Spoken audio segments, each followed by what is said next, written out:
Good evening all and welcome to the Tactical Devils. I'm your host Jarvis, and with me tonight I have Stu Woolley and Mark Langridge will be joining us in 5 to 10 minutes. Tonight we're going to talk about Elliot Anderson and Jim Ratcliffe because there have been some updates on this. Because Jamie Jackson and Jacob Steinberg came out and say Manchester United are remain intent of signing Elliot Anderson, with the club's executive optimistic that they can beat Manchester City in the race to sign him. And Sir Jim Ratcliffe remains intent on trimming cost at United, but he would be prepared to meet Anderson's wages demand should the player decide to join Manchester City rather than should he decide to join Man United rather than City. So I think that's great news. We have always heard that we were not willing to pay the salary demands that City were willing, but now it's from the horse's mouth saying that Sir Jim Ratcliffe is ready to cough up the dough. And also Manchester City remain intent on signing him.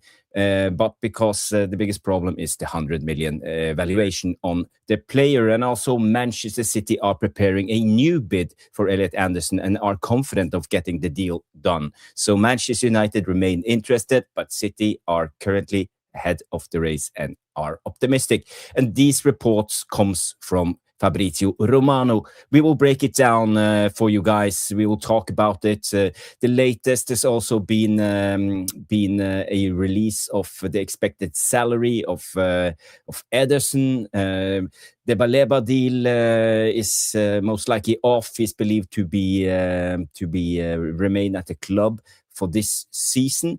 And we have some updates, good news on Christian Eriksen. And also there's some breaking that Manchester United and Bayern Munich are almost agreeing on Rashford, because Bayern Munich are willing to meet Manchester United's £34.5 million valuation for Marcus Rashford, but his wages remain a stumbling block. And Bayern are keen on signing Rashford. We will also delve into the latest on Matheus Fernandes. We know that's a never-ending story, and Fabrizio reveals his asking price for Matheus Fernandes is £85 million.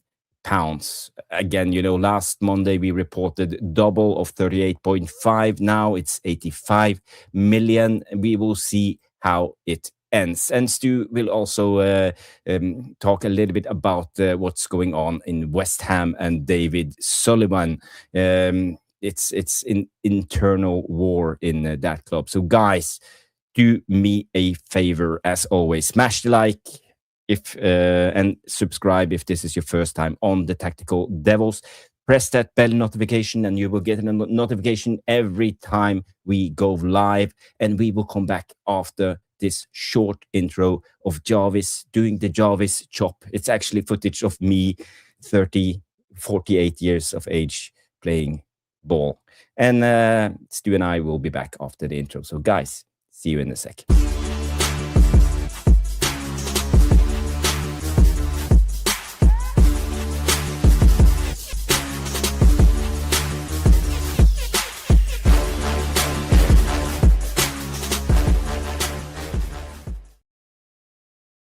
Yes, boom, boom, boom, boom. Welcome to the Tactical Devils. It's Monday night. It's Jarvis's Corner as we know it. We have a lot of people in the house. I see Das in the house, Irish Pit Terrier, Danny B. We have I Am Titanium Bilal. We have Mark Davis. Big up Mark Davis. We have Rob Nash. Robert. Big up to Robert. We have Gidonius. We have Gid.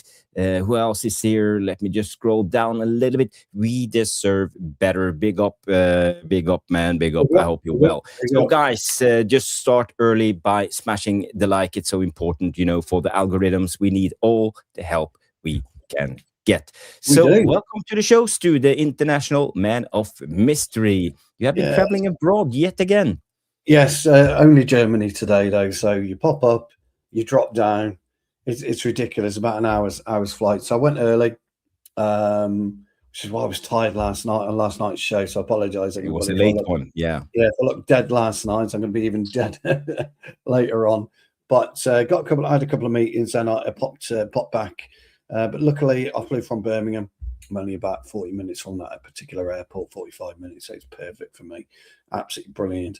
And everything went well, the security and all of that. I didn't have any issues. I didn't have any issues until I realised that my passport expires the end of this month, and I went, "Oh, fuck!" That's. So I don't know how long you have to wait to get a new Oh, passport. it's only about a week now. Okay, well, that's not too bad. But this is the worst months, June, right before. But luckily, we're not going anywhere for a couple of months, so I should be all right by the time that comes in. But yeah, apart from that, it's all good. I've seen a little bit about what's gone on today. Yeah, I think we're all tired of fed up of speaking about Matheus Fernandes, aren't we? Let's be honest. We have talked a lot about Matheus Fernandes and Tonali. Tonight we will try to cover it by the minimum because there are some updates, but not big ones. So yeah, I agree. We will focus mainly on Elliot Anderson, and also we have been linked to a new striker from Inter Milan, and I will reveal it in let's say 10-15 minutes time, guys, and also. We have some updates on Rashford, and I think that's an interesting one. Bayern Munich coming in. Yeah. So but again, the stumbling block is always the salary. He's on a high wage. That guy. Yes. Well, he's getting even more, isn't he? This year, 25% pay rise, doesn't he, or something along those lines? He must be willing to take a pay cut, I believe, for this. 100%. I think he'll take a pay cut. Yeah. By the way, we have Trevor Wade in the house coming in and saying, "Evening, Jarvis. Never knew Stu was in Germany for Mankini board meetings." It was actually a fitting, Trev. I went for a fitting. I've had a custom Mankini made, so I went for a fitting on that one. But I'll show it you over the next couple of days, Trev. You'll be the first to see it. You always are. Guys, I see there's some speculations on Sullivan. We will talk more about that one. Stu will update us all on that one. And by the way, we have Is It Just Me 43 coming in and saying, "Evening, everyone. I would be really surprised if Anderson goes to United, but rather United than City." Yes, so let's just start with the Elliot Anderson case, and I will just give me 2 seconds. I will share the latest. So guys, this just came in today, and saying let me just enhance it a little bit for you guys to see. The sources are semi-dodgy. It's Jamie Jackson, sometimes good, sometimes bad, as Ruben Amorim used to say. But his report is, just in, Manchester United remain intent on signing Elliot Anderson. And the club's executives are optimistic they can beat Manchester City in the race for the 100 million valued player. And this is the first report that came out, but I feel this is the one that's actually interesting, from Jacob Steinberg, saying that Manchester United remain intent on signing Elliot Anderson, with the club's executive optimistic they can beat Manchester City in the race to sign him. And this is the main part. Sir Jim Ratcliffe remains intent on trimming costs at United, but he would be prepared to meet Anderson's wage demands should the player decide to join United rather than City. So again, I think this turns the Elliot Anderson saga upside down, because we always felt that Manchester City were paying his wage demands and Man United couldn't match them, because there have been rumors that Manchester United have a wage cap on 250 a week, and all the newest signings, the biggest signings, are maxing the 250, but we can't go over. And the report said 300 to 350 on Elliot Anderson, and this was what Manchester City was willing to pay. But if this turns everything around, if Ratcliffe is willing to pay, let's say 350, he might be able to come to Man United. What's he currently earn at Forest? Was it 70 grand? I would say 100 plus minus. Say 100 grand. So if you offer him an extra 150 on top, what you don't need to go in. Stupid. This is a decaf, actually, just a decaf coffee, but I do like my coffee, Trev.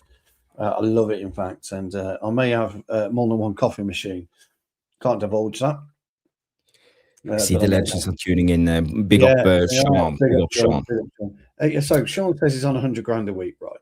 So I don't see that City have the need to go in at 300 to 350, and I don't think his agent has the brass balls to ask for 300 to 350 because every club will know his current salary, and so if you offered him 200 to 250, he's doubling his money and then some.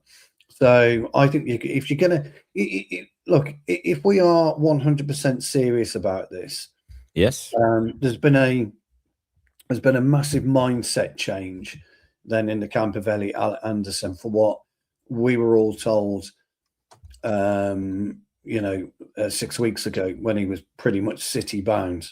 It was all City bound.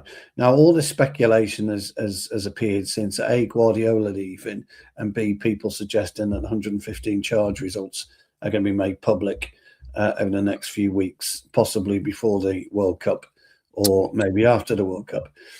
And so maybe Anderson is privy to certain elements that nobody else is privy to. Maybe he's realised that Guardiola is not going to be there, and that was a big draw for him.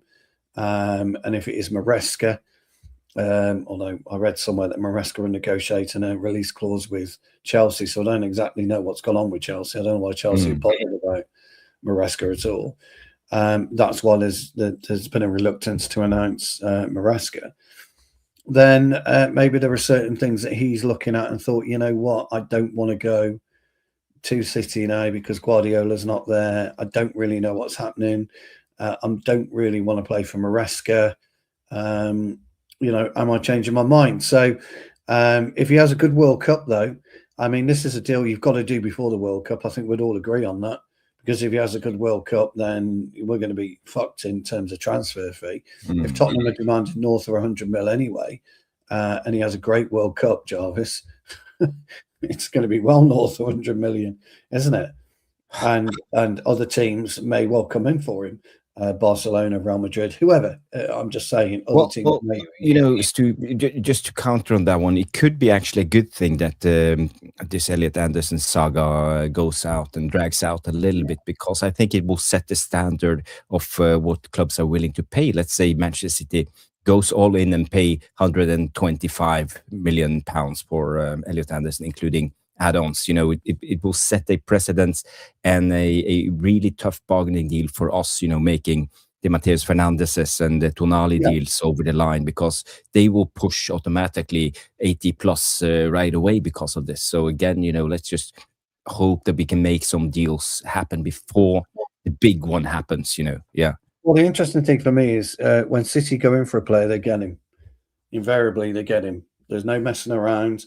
We didn't know much about what was happening with Mark Gay, then decided they were going in from and they got him. They didn't dick about it. They just went and they got him. Exactly the same as Semenyo. They just went in and got him. What do you want? 60 mil? Here you go. They went in and they got him. So something, may or may not be true about this. Be really, hi Craig. It'd be really interesting to see how this transpires. I would imagine Anderson himself will want it done before the World Cup. Tuchel said, hasn't he, that he won't stop players transferring during the World Cup, but there's a 2-day rule between matches. Okay. You to be away, and we don't have that. Not in the group stages anyway. So I would imagine if he wants to go anywhere, I would imagine it gets done before the World Cup. Now, the trouble is the World Cup kicks off in 3 days' time. Yes, Friday, I believe. Yeah. Is it the 11th or 12th? Well, on the date, yeah, but it will be a late Thursday. So it's late night Thursday to Friday. Yeah. So it kicks off. So we know 3 days' time, the 11th. I think Mexico are the opening game, aren't they? Is it Mexico? They're the opening game. Good one. Yeah. Yeah, and so it'll be interesting to see what happens now between. I mean, if City are pushing and they want him, I'll be amazed if City don't do it before the World Cup. That would be my. Yeah, the report that came out today on Manchester City. Let me just enhance it a little bit, saying Manchester City are prepared to preparing a new bid for Elliot Anderson and are confident of getting the deal done.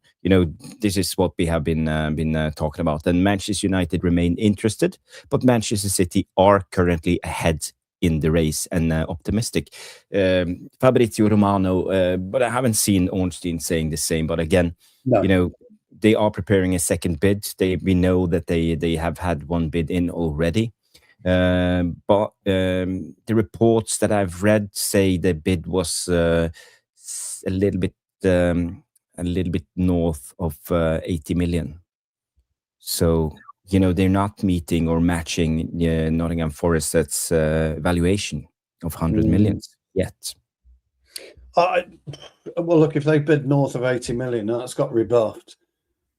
Then Forest are obviously going to stand firm. So it might be you've got to pay 90 plus 10 to 15 in add-ons. Yeah, it'll be an interesting one. If we've got a chance of getting him, it's the right move, isn't it? If we don't have a chance of getting him, move somewhere else. Let's not invest too much time in it because we don't have that flexibility. We're running out of time to get things done. Not with players who aren't at the World Cup. Of course, if you're not at the World Cup, we've got plenty of time. We've got as much time as we want. But if you want players in the World Cup, you need to move quickly. Yeah. How credible do you think this Jacob Steinberg report is on Ratcliffe willing to cough up the dough? Don't know. It's a difficult he's a cheeky. It's a cheeky thing, but Berardi did say in his interview, didn't he? You got to be ready to be proactive. So if something was to come available, a play available that was a generational talent, then we must be in the race. And he made that quite clear himself. He said that in his meeting. So maybe they see Anderson as the absolute pinnacle of current midfielders today. And if that is the case, then you've really got to. But the thing is, though, Jarvis, there's no point tentatively dipping your toe in the water. If you're going to go head to head with City, you've got to go all out for it. You've got to do it. You've got to stick a bid in that Forest can't refuse if you want to beat City to this. Yeah. At least make City match it. Yeah, push the price up and make it more difficult for them. Yeah, 100%. If we go in at 105 mil, I'm not saying, and City have got to match it because Anderson wants to go to City, so City have to match that price. Fuck them. Yeah. From a business standpoint, that's the most sensible thing to do. It's auction, isn't it? How many players have you been in terms of an auction? I've been at auctions before, and I've ramped up the price on something I didn't want. You take a risk by the way, by doing it, but I've done it before, and I've made somebody overpay, and I've pissed myself laughing at them. You're an idiot. You know when to drop out that bid. So we can make it fuck them. But we should be seriously. If that is, if these reports are true, Jarvis, then there's no point tentatively looking at it and monitoring the situation. You got to go and do it. Yeah. But I hope actually this Jacob Steinberg reports, Jamie Jackson reports are true, and that we are willing to actually go toe to toe with Manchester City when it comes to this. And by the way, roughly about 90 people watching on YouTube. And guys, I know. If you just tuned in, let me just show you the essence of what we are talking about, because this report came out today. So just repeating, sorry guys for stalling their progression, but Sir Jim Ratcliffe remains intent on trimming costs at United, but he would be prepared to meet Anderson's wage demand, and should the player decide to join Man United rather than City. Jacob Steinberg, Jamie Jackson. So again, it's something new we haven't heard before, that actually we are willing to cough up the dough and pay the price and pay his wage demands if we if he wants to come to Man United. So again, I think that's a positive, and maybe it's a deal that could be done. And we actually discussed this. Why was Manchester City suddenly in for Tonali? So Yes. anything can shift pretty quickly. And we remember last season, the Gyökeres saga, going to the Osimhen saga, going to the Sesko saga. Anything there was can no real shift. Sesko saga for us, was there? We went in for Sesko, we got him, we went in and came out. There was no saga for us. There was for Newcastle, and there was for everybody else, wasn't there? But not us. The Gyökeres one was just maybe a smokescreen. Maybe we were never interested in Gyökeres. And like you said, and at the time, maybe Sesko was always the number one target. We just have to see where. At least that's what they tell us in retrospect, but we will never know actually what happened, because they use intermediates. They're not contacting the club directly. It's not like Sir Jim Ratcliffe calls up the CEO in let's say Sporting at that time and have a chat. They are like agents doing all the hard stuff. That's where Ratcliffe or Barrard has got to be quite clever here. If you are wanting a player, get it done. We wanted Ederson apparently, and we've got it done.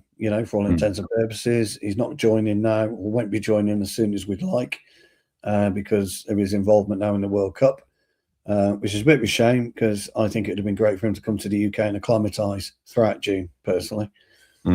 Get set up in a house. Everyone's going to be concentrating on the World Cup. You come into the UK, get set up in your house, get ready for the first day of training. But we can't do that with him now. So that's that. But guys, this is just the reports that's out there. It's Jacob Steinberg, it's Amy Jackson. I don't get your hopes up. I think the Elliot Anderson thing is dead in the water. That's just how I feel.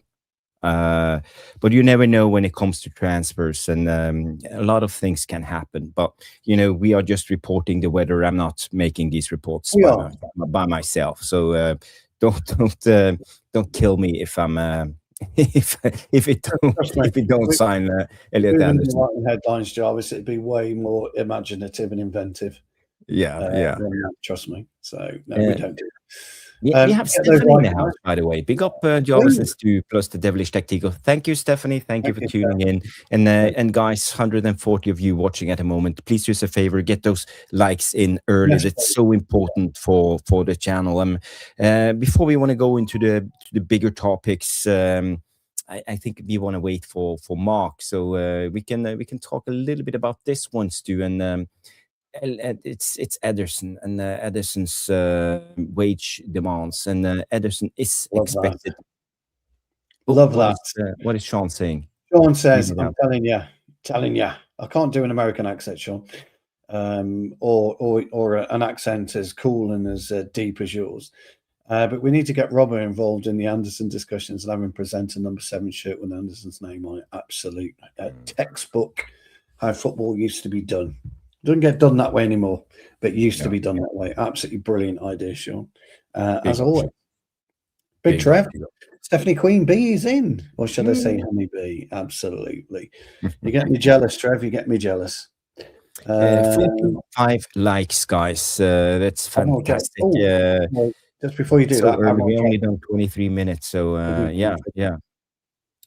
And Admiral Drex. Yeah, he's in from Twitter. So, thank you for getting in the chat, Admiral. Brilliant. If you could smash a like, pal, we would so appreciate that. Just before we go to Ederson, we have a super chat by the man himself, Bilal. And Bilal says the channel is growing. Lovely to see. Well, we're only growing because of you and everybody else's support. Me and Jarvis do this for fun. As you know, we love talking football. We love talking with you guys. And it is nice to see that the channel is being shared a lot more than what it was. And my old mate's got a lot to do with that. He's been studying the YouTube algorithm and studying how to get the best coverage for our show. No, but what I do know is I have good friends. Saeed yesterday raiding us, and Noradin always helping out. Sean, Rich, all of you guys, other creators, collaborating and helping out, and especially you guys in the in the chat, and all of you watching the show. So again, it's good to know that you got our backs. So thank you everybody. Thank you everybody. He needs the charge, Jarvis. He needs Yes, the let's play the F of Guardiola. We the love that Guardiola too. one. Go off, Guardiola.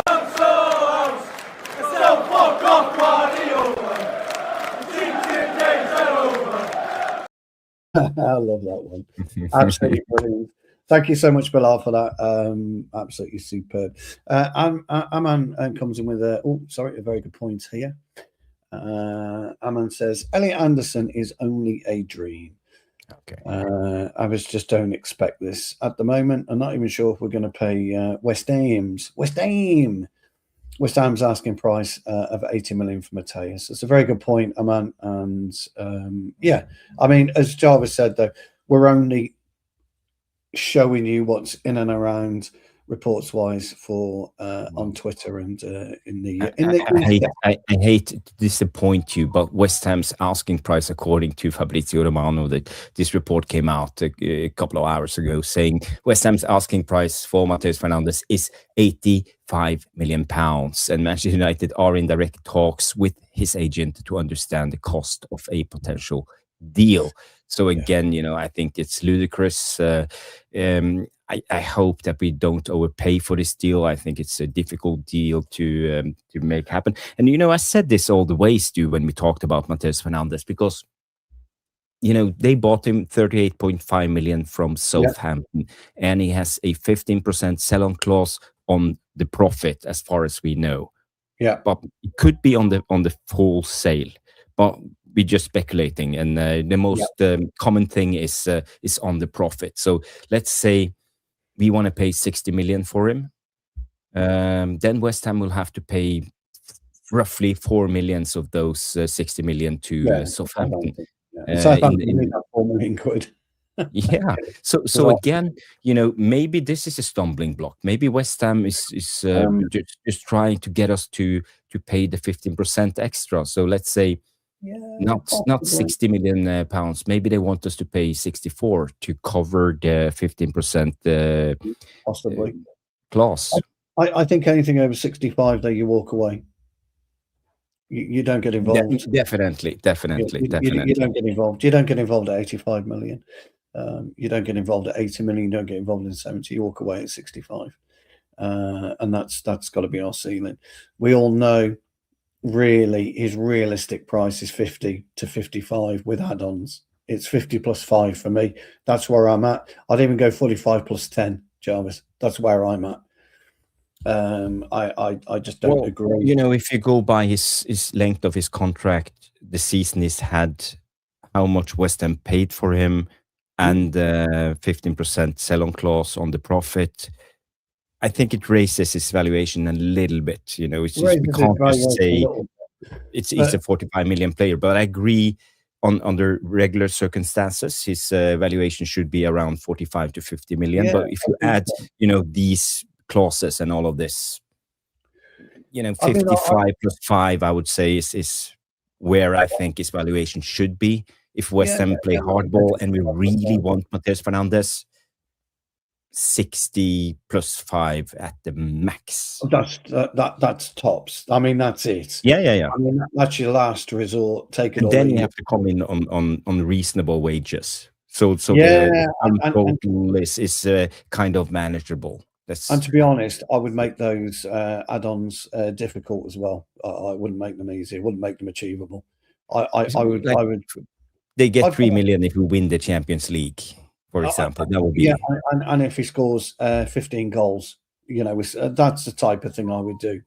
Yes. He doesn't go missing.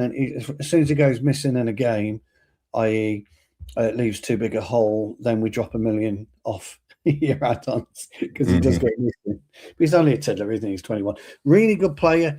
We know he would suit us, Jarvis. We know this. We've been through this a million times. But ultimately, I'm with you. 65 too much anyway, but I tend to follow your logic and agree with your logic. Yeah, but it could easily end up with the 65. If you remember last season, I think we are, similar to the Mbumo deal. We know reports from Sully yesterday saying Fernandes wants to come to United. Show, by the way, who obviously was listening to the show last night, old friend. Because yes, funny enough, did you see the article I sent to you? Yeah. Did you read it? Do you read what he was saying? I thought he's clearly been watching the show, because what did we speak about last night? And my exact words were problematic. And what did he put in his tweet?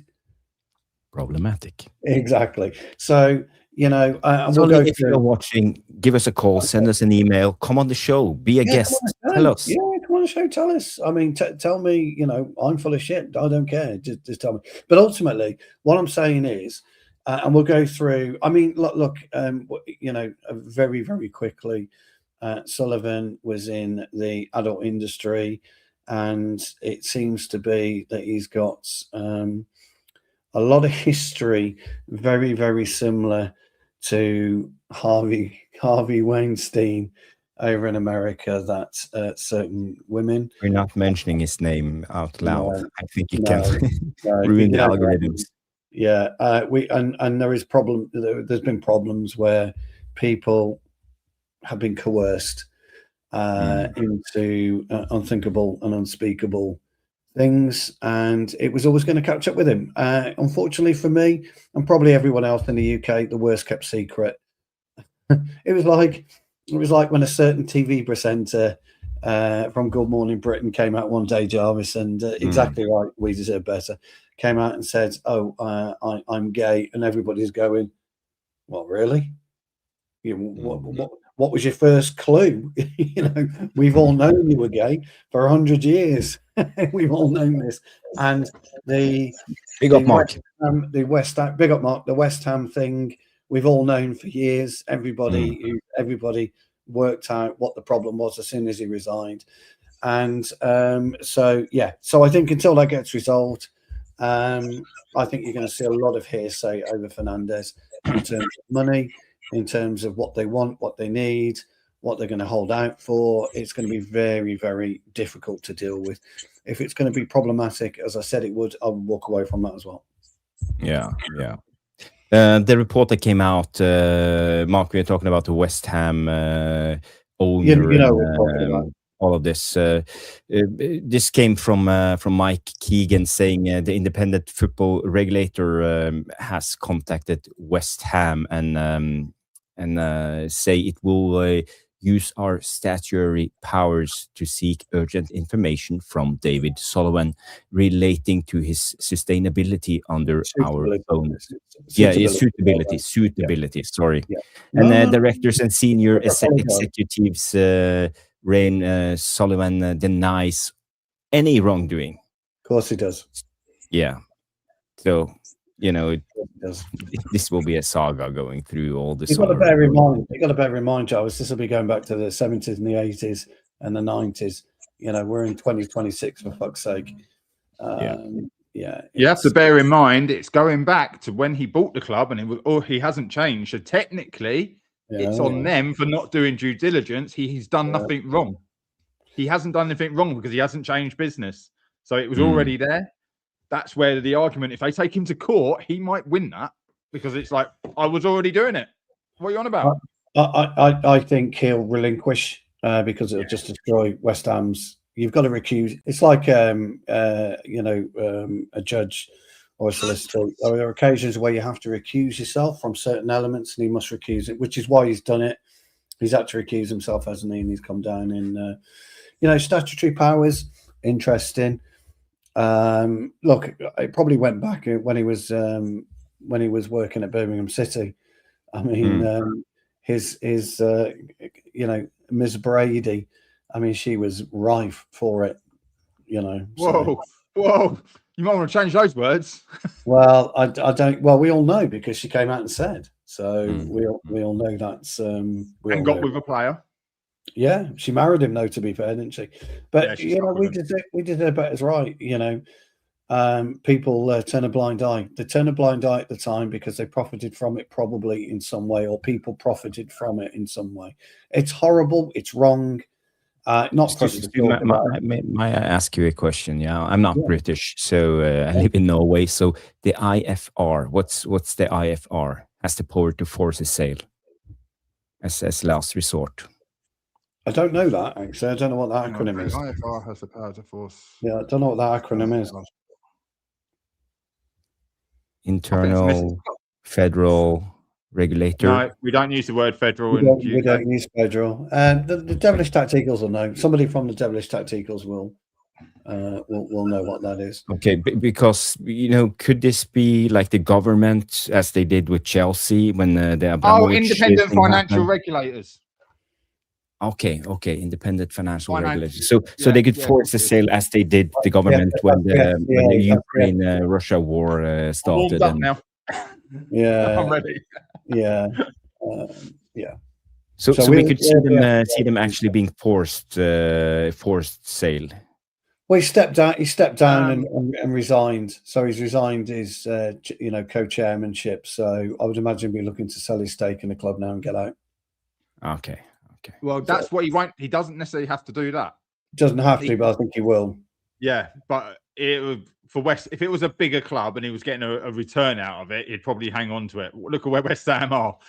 It's time to go and pull your money and go. Yeah, I think. Yeah, I just think he'll cash out. He'll have to. Yeah. Well, shameless Aidan come in and say, I'm not surprised if United ownership has done things like Sullivan or other shady businesses CEOs. Well, maybe. No one gets to the top of their business doing things the nice way, the good way. Yeah. There's always a dark deal. Yeah. Skeletons are in the closet. Yeah, the thing is, when you work in the industry that he was working in, that he made his millions from, it's as seedy and as shady as it gets. So it's just. Didn't he used to work in pornographies and all of this? The guy. Oh, he owned. Allegedly. He did. He owned. Wasn't he Paul Raymond? I can't remember which one. Good mates with Stringfellow, put it that way. Hey, Bilal. Yeah, massive mates with Stringfellow, yeah. But it was big back then, Jarvis. So it was really, really big. It's not big anymore. I have to be honest, I have to read up upon this to know more about it, and we will give you all the details that's worth to know on the West Ham scandal. Jarvis, if you go on a website called OnlyFans, you might be able to find more information. What I would say about that, my old mate, is I think we should steer clear. Yeah, I think so. I think we should steer clear because he was threatening to sue the BBC over these allegations. They're unjust, apparently, which he's always. All we talked about is just rumors, allegedly, and we don't have any facts. We're not doing any slandery or nothing. We're just trying to get it to the bottom of this case because we are linked to West Ham and how they do their business because of Matheus Fernandes. So thank you, Bilal, coming in with one gifted Tactical Devils membership. Who's the lucky one tonight? Let's see who it is. It's none other than the Admiral himself, Admiral Drex. Oh, superb. Absolutely brilliant. Fantastic. Thank you. I am Titanium and Admiral Drex. Welcome on board. So what else have I missed, Jarvis?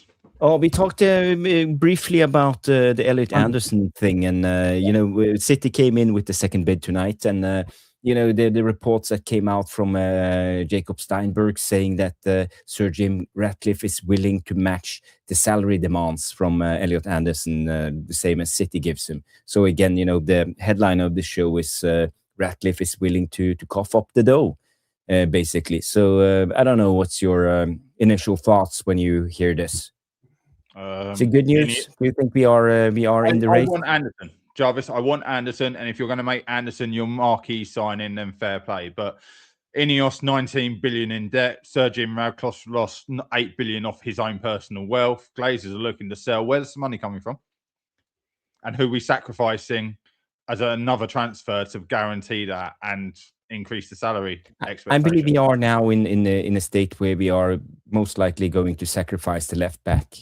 After the reports I read on refinance the debt. All you'll do is just refinance the debt. It's dead easy. No, but you know what I mean. They made this big play, haven't they, with the inside Carrington with old Baldy coming out and saying, "We'll do this, we're doing that." Yeah, and then you go blow it out. It'd be like listen to Keir Starmer doing his pledge, and then go doing a U-turn. But Anderson for me is make or break. You've got to go for him. It's Tchouaméni or Anderson. I've said that from day one. Your marquee. If they are your marquee, you've got the Premier League best, and you've got one of the best in the world. Both are available. You've got to try. But you're not going to outbid Man City. So I wouldn't even bother. If Man City are going to go into a bidding war, you've already lost. I'd bang them up. Bang them up, getting to pay over the odds. Fuck them. Exactly that, Stu. If you can put them on and make him pay another 500,000 a week, like they did for Haaland, then so be it. Yeah, fuck them. I mean, we'll refinance the debt and we'll refinance it to VCs, and that's the best way to do it, because if you can refinance it to a VC, a venture capitalist, they'll want a return on that, and the way they return on it is invest. See, with Ineos, he'll just refinance it now with the Saudis. It's for them, it's quite easy for these people to go and refinance the business. The only drawback we got in the stadium at the minute, getting the finance for stadium, is Freightliner. Once you get over that Freightliner hurdle, then you're in. The Spades go in the ground because they'll get the finance to do it. So it's actually, for us, it isn't that bad. We're making more money. Our expenditure has come down dramatically, and that's why we're profitable again, and that's why, I think we're the second most valuable football club once again. And we've not even brought the extra money in yet, Stu. No, that's right, exactly. Yeah, we've got sponsor, training kit sponsor. We've got Champions League football. We've got absolutely quite a lot of money coming in. So, a private. Yeah, but I don't know if you guys saw this. This report came out and it went under the radar for basically everybody. Said Bloomberg came out 2 days ago saying Manchester United is looking at tapping the private placement market to refinance the 425 million of debt due next year. So we already have substantial debt outstanding, and this is on the rates that went in 2017, I believe. So it's a 10-year rate, and we have to refinance them. So I think the current interest rate at that time was roughly about 3%. And now when we have to refinance, the next interest rate will be somewhere in between 5 to 6. So we will double our payments when it comes to interest rates on this loan. So again, we are trying. It could even be higher, Jarvis. Yes, it could be higher because we know it's a sustaining debt. So they know they're not going to be paying it off. They might go, we want 8%. We have no chance paying it off. The market's going to move. So they know it's only going to get worse. It's never going to get better. We know that ourselves from our own finances. If I would refinance that, I'd say, whatever you're paying, I want triple. But you don't refinance it. If you don't refinance, you're in trouble, right? Yeah, but you're talking private equity. You're talking private equity. You're not talking banks. No, that's what I mean. So, you're coming to me to solve your problem. Yeah. So I want triple the repayments. Well, no, you won't do that. No, and nobody would do that. Nobody would go it. All you'll do, you'll offer shares. You'll offer Class A shares. That's what we don't have them. They've got. But to sum up this news deal is. Man United we have $425 million. That's 315 million pounds of debt that needs to be repaid soon. 10 years, 2017, 2027. So again, instead of us paying it off, the club is looking to take out a new loan to replace the old one. It's called refinancing. So the problem is that the interest rates are much higher now than they were on the original debt that was arranged. And if the new loan is more expensive, United could end up paying, let's say, 10 million pounds. Yeah, but that's why they're looking at in interest rates. But that's why they're looking at private equity. They're not looking at banks on this one, looking at private equity. Yeah. So if you look at private equity, then you will offer them whatever shares we've got. The other thing is, if the only shares we got left, Stu, you are right, and I totally get where you're coming with the share thing. We've only got B shares left. There's no controlling shares. Yeah, they won't want controlling shares, but they'll own a piece of the company. And is this where what you're looking to do? Let's go back a week. Is this actually correct? Part of a story that Bloomberg might have stumbled upon here. Correct. They weren't looking to sell to get out. They're like, we're going to need those shares to refinance because they need it for the Buccaneers and they need it for Manchester United and they need it for the stadium. Correct. So you've got to, and you know what it's like. Sometimes you've got to speculate to accumulate, right? You need to show something in the bank if you want to bring investors in. So you'll get quite a good deal on that, I would think. If you sell it to private equity, you might do okay. You might do better. Because bear in mind, we only made 60 million profit or something like that. We made 650 million, but out of what it was after repayments and everything, it was about 60, 70 million, wasn't it? Like, But this also came out, and British investment funds are in talks to buy Nice from Sir Jim Ratcliffe. So they are doing whatever they can, and they have actually lowered the valuation on Nice and to get interested buyers. So Ineos are also gathering money right now. So something is going on, and the original debt that we talked about, the 315 million pounds, are accumulated from the hostile takeover, the takeover from the Glazers in 2005. So again, we're paying most likely 10 million pounds extra a year just to refinance and to pay down the debt of the bastards, the Glazers. Yeah, so, but I mean, to be fair, big business operates like that anyway.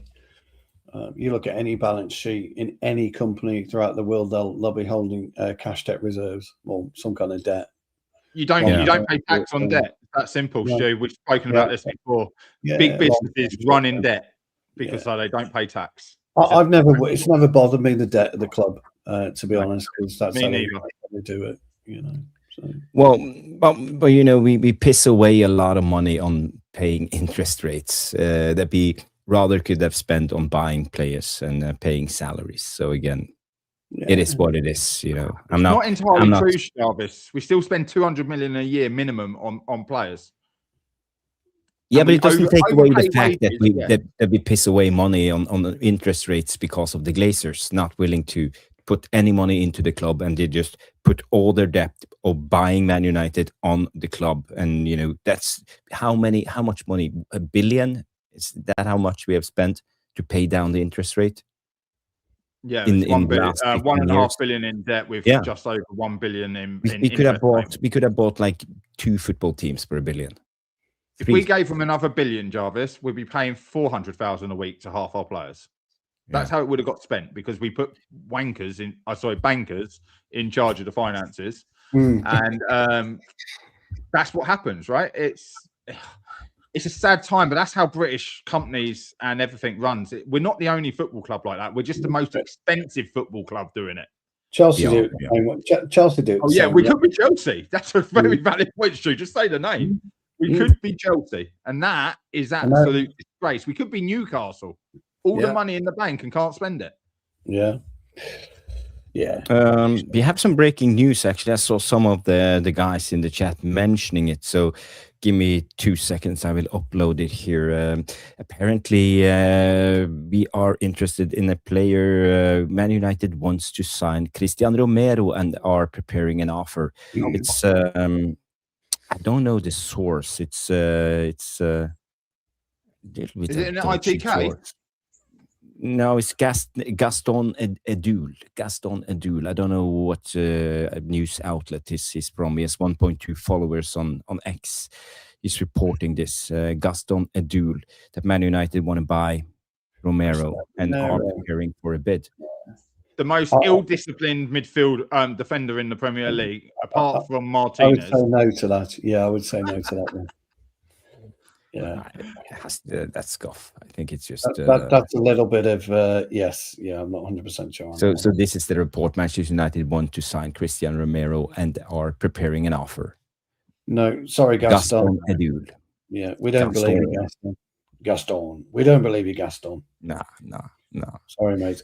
Yeah. Shameless comes in and says not a good source. Yeah, I agree. I agree. Terrible source, that one. Do you know what I hate the most about the end of the season and going into the beginning of the next season? It is all the ITKs in the world, right? Because I have a saying for ITKs. For those who don't know, ITK, in the know, right? But that's not what it stands for. It certainly doesn't stand for that anymore, because Stu is a journalist. He's a proper journalist. He's going to do his research. These Twitter frauds and people who claim they know stuff, ITK stands for inventing transfer knowledge, because they know jack shit. Oh, they do know jack shit, yeah. And they make sure they phrase it that way as well. So it's open. We've spoken about it so many times. Open word, open interpretation. I didn't say yes, didn't say no. And I didn't say maybe. It's all about interpretations. I left it open, yeah. Yeah. Craig says it right out. You know, we are being used again to push up clicks for the players. You know, just basically saying he's on the market. He's free.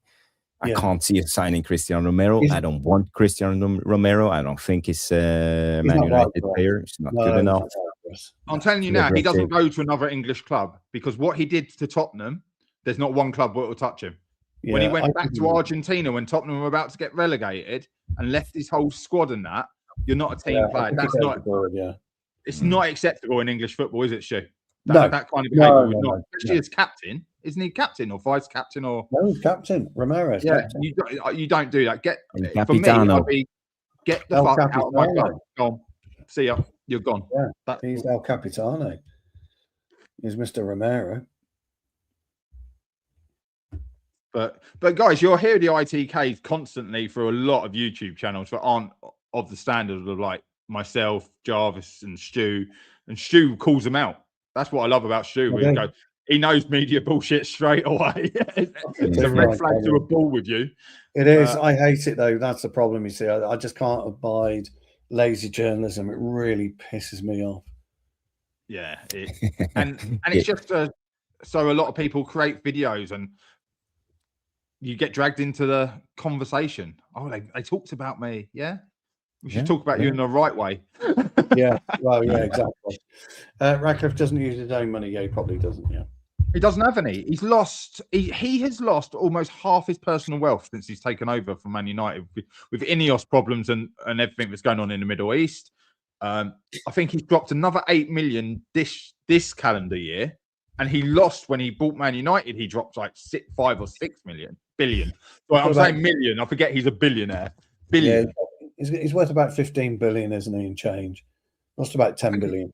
Yeah, he's worth about 15. But as soon as the straight opens, he'll be raking it in, and they're doing quite well. The parts of the Ineos empire doing quite well. The motor car sector's doing quite well.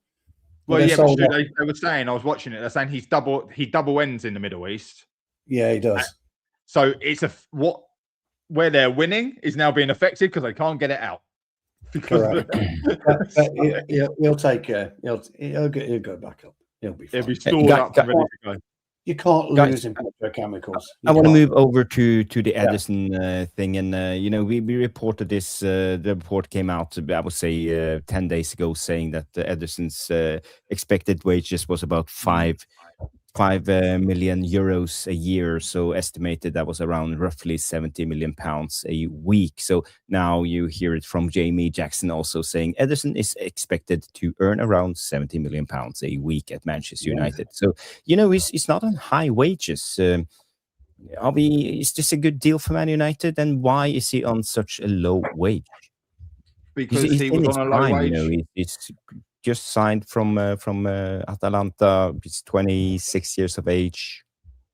Shouldn't he be on a higher wage? No, this is a proper footballer who wanted to come to Manchester United. What isn't coming for the money? He's coming to play for the privilege of playing for Man United. Okay, there's been so much, I can only call it bullshit, spread about this player. Like the bad before he's even signed. Bear in mind, Ederson is not a Manchester United player. And we now have to wait for him to sign a contract.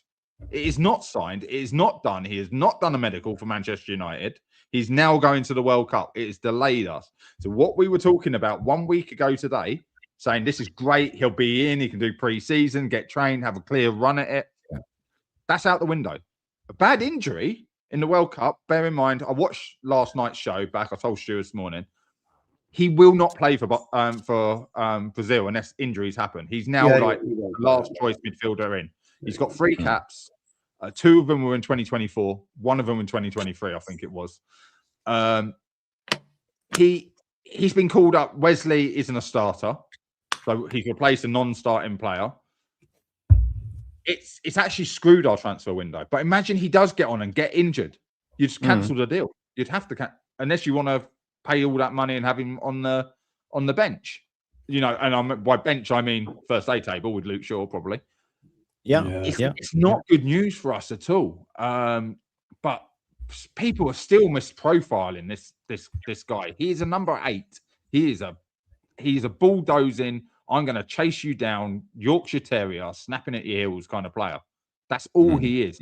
He does not pass forward. He does not have range passing. He passes sideways. He retains the ball. He is old school Casemiro. Get the ball off the defence.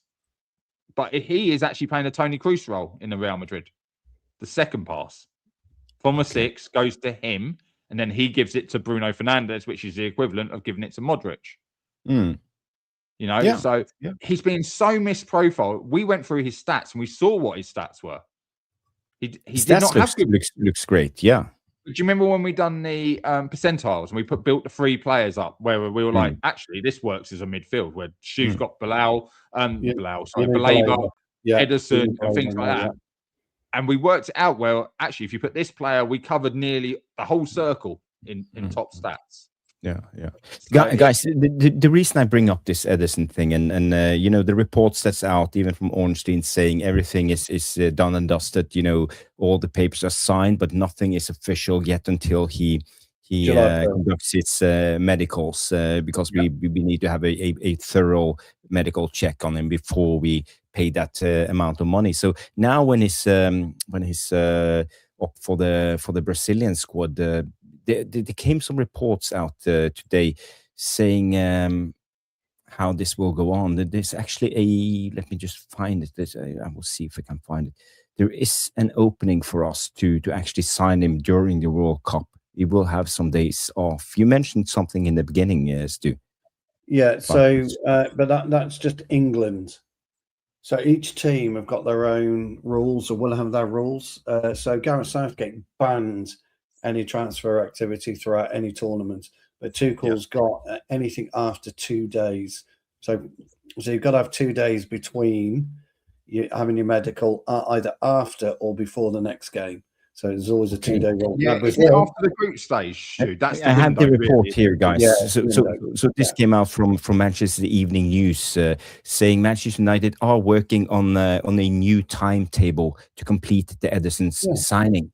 It's not impossible that he completes his transfer during the World Cup, though it would require permission from the player and the Brazilian Football Federation.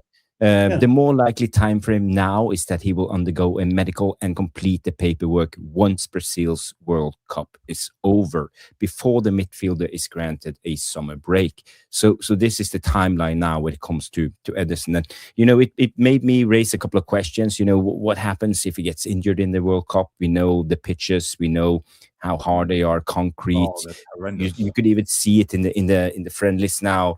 The pitches are terrible. They're bulking up, they're curling, and nothing is set. The grass isn't firm enough in the gravel that's underneath. So again, I'm so worried that it could actually happen that we get an Ederson injured when he comes back, if he gets to play.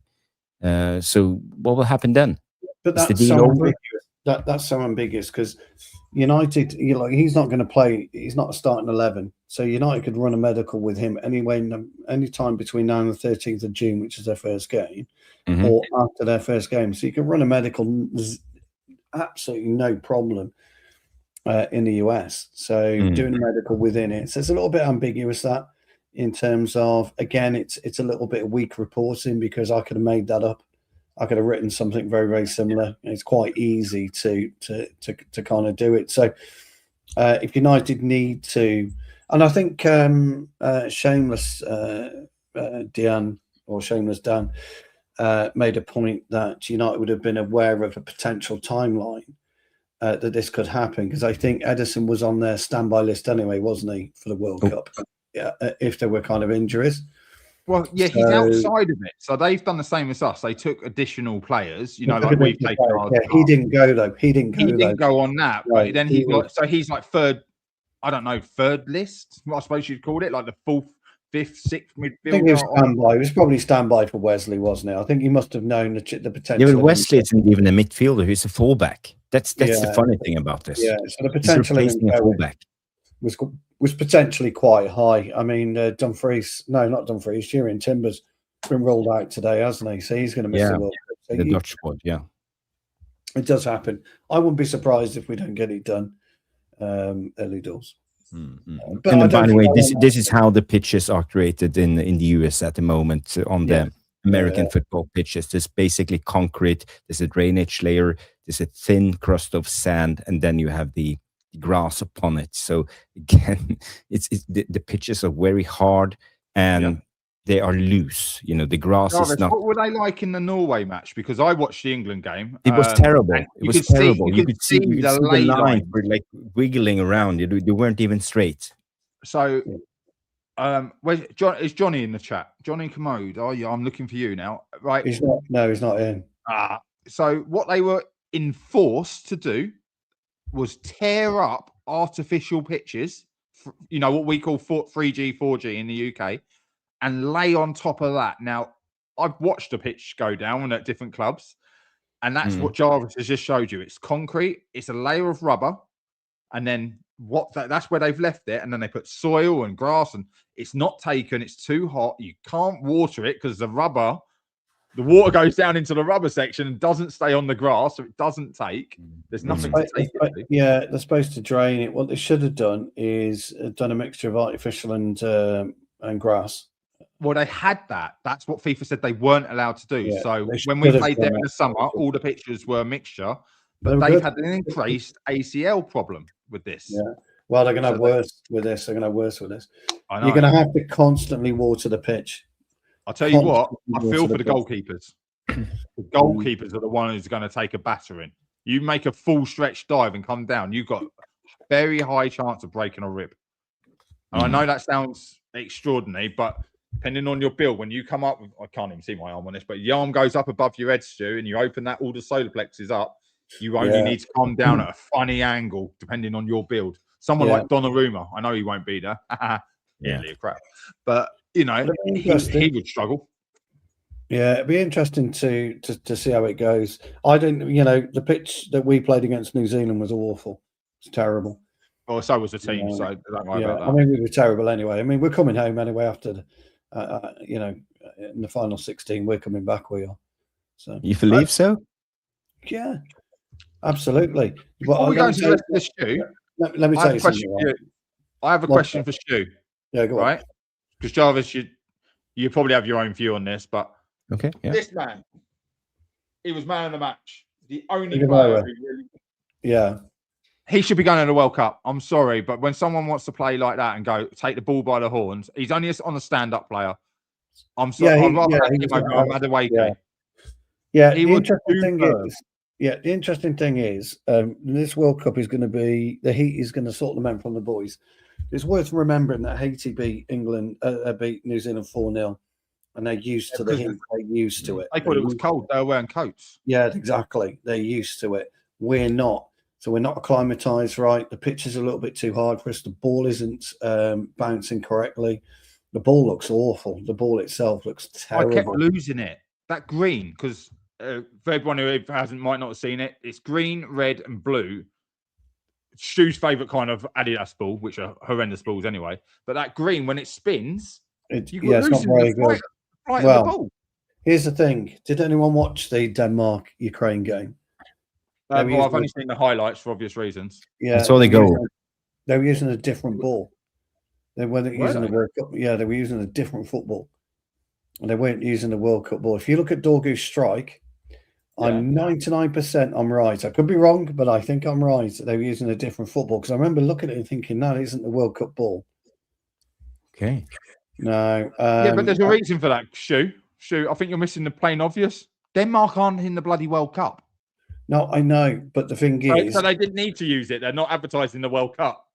So you're spot on there. That's probably why they're not advertising the World Cup, because they're not in the World Cup. Did Ukraine make the World Cup? I thought the friendlies now were Ukraine lost in the playoffs as well. I thought Ukraine lost in the playoffs. What did they play the game for then? I don't know. Because I thought all friendlies were supposed to be in the US pre-things. I'm pretty sure Ukraine didn't make it. So I don't know then. I don't know then. But there wasn't I'm pretty sure they weren't using the World Cup ball. But they were out in America, weren't they? I don't know then. I'm confused about that. Why did they play that then? I'm not sure. I don't know, but if any of you haven't seen it, I think this is the official ball. I think this is how it looks like. Yeah. Ukraine aren't in it either. So why did they play Denmark then? I have no idea, Stu. But look, that's probably even worse with everything that happened. But that's happened when the game didn't need to be played. Well, that has confused the fuck out of me. That has. Jarvis, that ball is lovely. Trianda. Yeah, it is. Yeah, it is. Yeah, it's an awful football. It's really nice art design. Some great art design throughout the whole thing, right? But that green with the pitch and then the ball, you lose sight of it on TV. I'm so confused as to who's made the fucking World Cup and who hasn't. I really am. Yeah, because of all the extra teams. Yeah. Fuck out of me this year. Anyway. And there's a team I don't even know what country it is. They've changed their bloody name, and I'm like, who the hell is that? Well, well, you've put me onto a great segue because Harry Kane. Kawaka? Yeah, Kawaka. Yeah, someone like that. Yeah. So you put me on to that? Can someone tell me? I genuinely do not know. It was in the. I think Bilal knows. Bilal will tell you. But that's just a very, very quick segue. Everyone's banging on about Kane's broken Rooney's record, hasn't he? Scored against 21 countries. As Rooney, I think, scored. What was it? 20. So, Stu overreacting a bit, even though we managed to compose themselves against Morocco and played okay. People forget Newton, he's played on much. Listen, mate, I've played on a lot worse pitches, trust me. I'm old. I played on a lot worse pitches. But I tell you, these players, they're too soft. I'm playing a street, lad. Today's players won't go for that. They really won't. Anyway, what I was going to say is, since 1990, there's been about 18 to 20 new countries born by the splits of Yugoslavia, Czechoslovakia, Russia.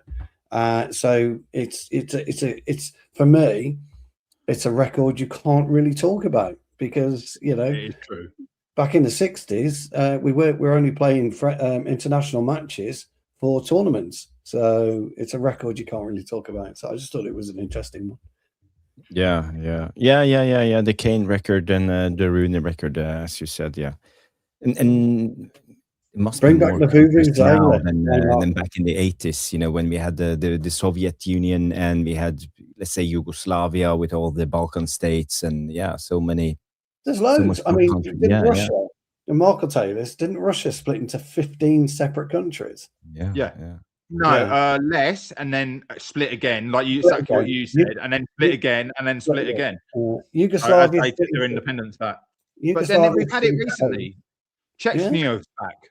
Czech Republic is Czech again, and yeah, exactly, yeah. Which basically Czech before Czech Republic was Chechnya. Chechnya wasn't something like that. Yeah, Czechia and Slovakia. Yeah, Czechia and Slovakia. Yeah, but you had Bosnia and Herzegovina as one country. Now they're two countries. Now they're two countries. Yeah, Montenegro. What wasn't it?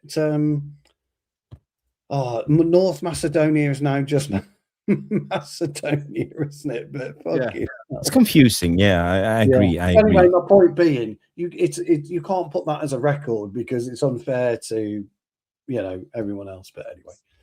Yeah. Thomas, big up Thomas Svedinos coming in and say USA is not a footballing country. I watched the Copa America was playing there. They complain about the pitches. They were dry and hard. I thought FIFA could demand more, but I guess they're useless. Yeah, that's our biggest worry as I showed you the graphics of how the pitches are on concrete. thin crust of absorbent something just to make the water run through it, and then you have gravel, two types, fine gravel and a little bit bigger gravel, and then you have the thin crust of grass and a little bit of dirt. So yeah, it's not optimal, to say the least. Stephanie saying we are 16 likes away to get 100 likes. So people, do us a favor, smash the like. It's so important for a small channel like this. If you're just testing us out, give us a like then. Come on, please. And this is the footballing debate that we actually are doing. You're just three old men talking about. Just one quickly about the pitch. Whoa. I don't like being referred to as old. Well, I'm definitely old. Just one thing about the pitch, though, guys. What it does, it lacks sponginess. So the ball is going to bounce at this rate of knots, and it's going to remind me of the old 50 pence head. Ronaldo. People were having a pop at Ronaldo's header the other day. Do you know the one he missed by quite a distance? Did you see he lost his footing before he got across? Stu, you'll be careful here. You might be making an excuse for Ollie Watkins' absolutely horrendous shot as well. So yes and no. Yes, and you know what I'm getting with that. No, you're right. And yes and no. I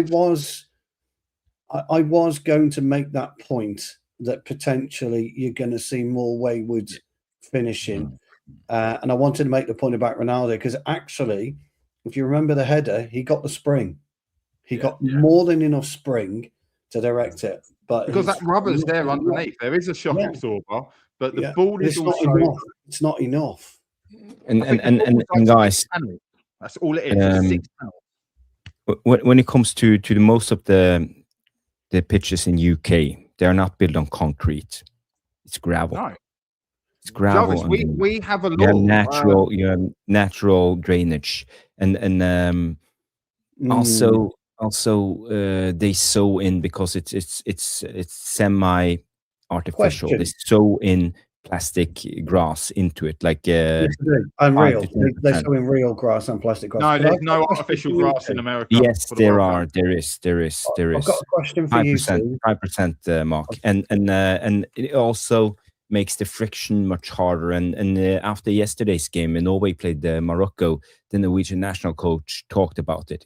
The friction on the pitch, because they are dry, and the plastic makes the friction so much worse. Gentlemen, hold your thoughts. And Craig Warby, has just spoken about about the pitches in Mexico. So my question is to you two and everyone else: if the pitches are different in Canada, Mexico, and America, if the pitches are different, which they're going to be, because unless FIFA have invested in putting the same pitch configuration down in all countries, which they haven't,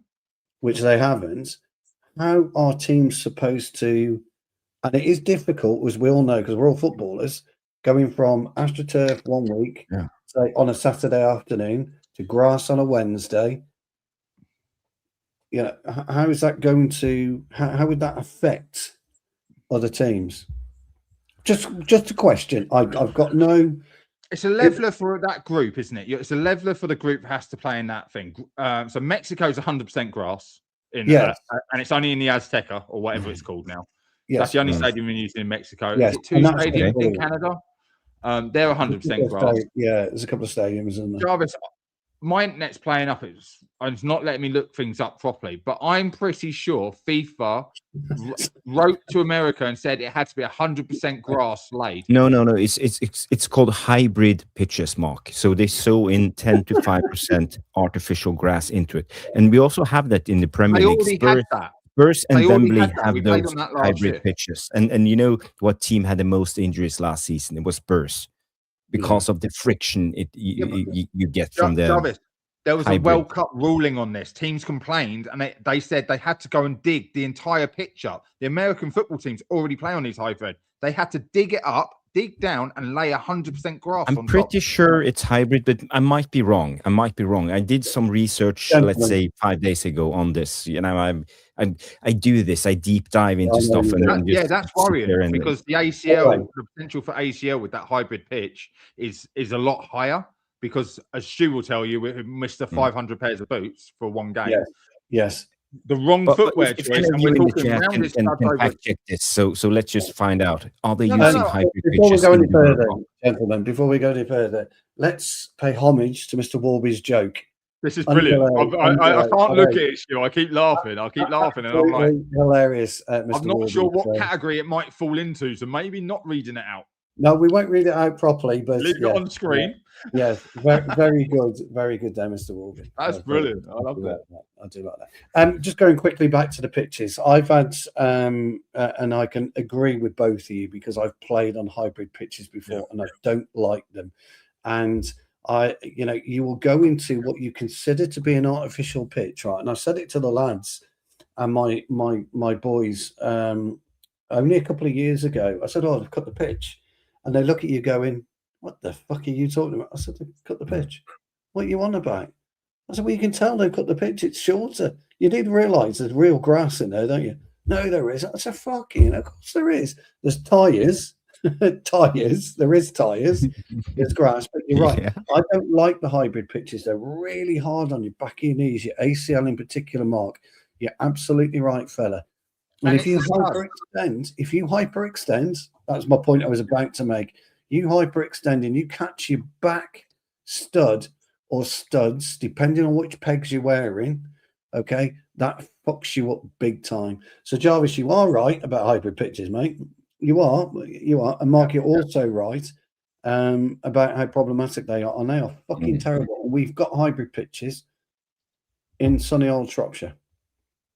Yeah, they've been around for probably 10 years now, hybrid pitches, depending on how people much don't money. Understand. Yeah, people don't understand what a hybrid pitch is. So, the problem is the sponsorship deals, because I can tell you now, I'm not going to mention the names, but a certain brand uses triangular studs.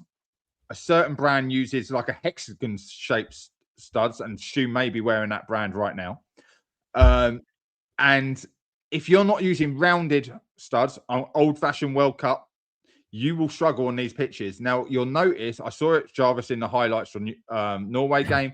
England had it. Players were losing their footing, and I know why. They had the wrong bloody studs on. And you're thinking, it's just a football pitch. No. If it's hybrid, and it is hybrid, and I'm pretty sure it's not meant to be, and you could be right, that choice of what Stu just said, people think they can go out wear X when they actually need to wear Y. Yeah. So let me tell you, higher risk of injury, and actually makes it really hard to control the bloody ball, because you can't say you're lifting your left foot up to control the ball in the air. You haven't actually got proper grip on your right foot that you're balancing on. No. Okay. So what you need is multi-ground studs. So you've got 6 shooters. So you've got 1, 2, 3, 4, 5, 6, and then in between you've got moldeds. Now, depending on brand, they're either round or they're triangle or they're rectangle. So that's what you need for those. But the problem with those, the Predators, they weren't round or hexagon. They were like flat. They had some flat and some round. The ones that you wear, because you've got the you've got some traditional Predators, Jarvis. Yeah, they're rectangular. The old ones. And they were round. They have the angle ones, like shovels. This way. Around the sides. They ran the sides of the peg, weren't they? So actually, if the pitch isn't watered, gents, and this is the other thing, then your 6 shooters within that configuration, they won't latch onto the ground. So it becomes really, really bad, really bad. Now, that's a great point. The pitches in Qatar were absolutely fantastic because they made it grass, didn't they? They built all the stadiums and they were all grass. And they air-conditioned it 25 degrees, and it meant the pitches stayed moist when watered. Watered it and moistened it. Yeah, it's just going to be impossible. But England are becoming home anyway in round 16, I think. I've got to be honest. They've mandatory 3-minute drinks breaks.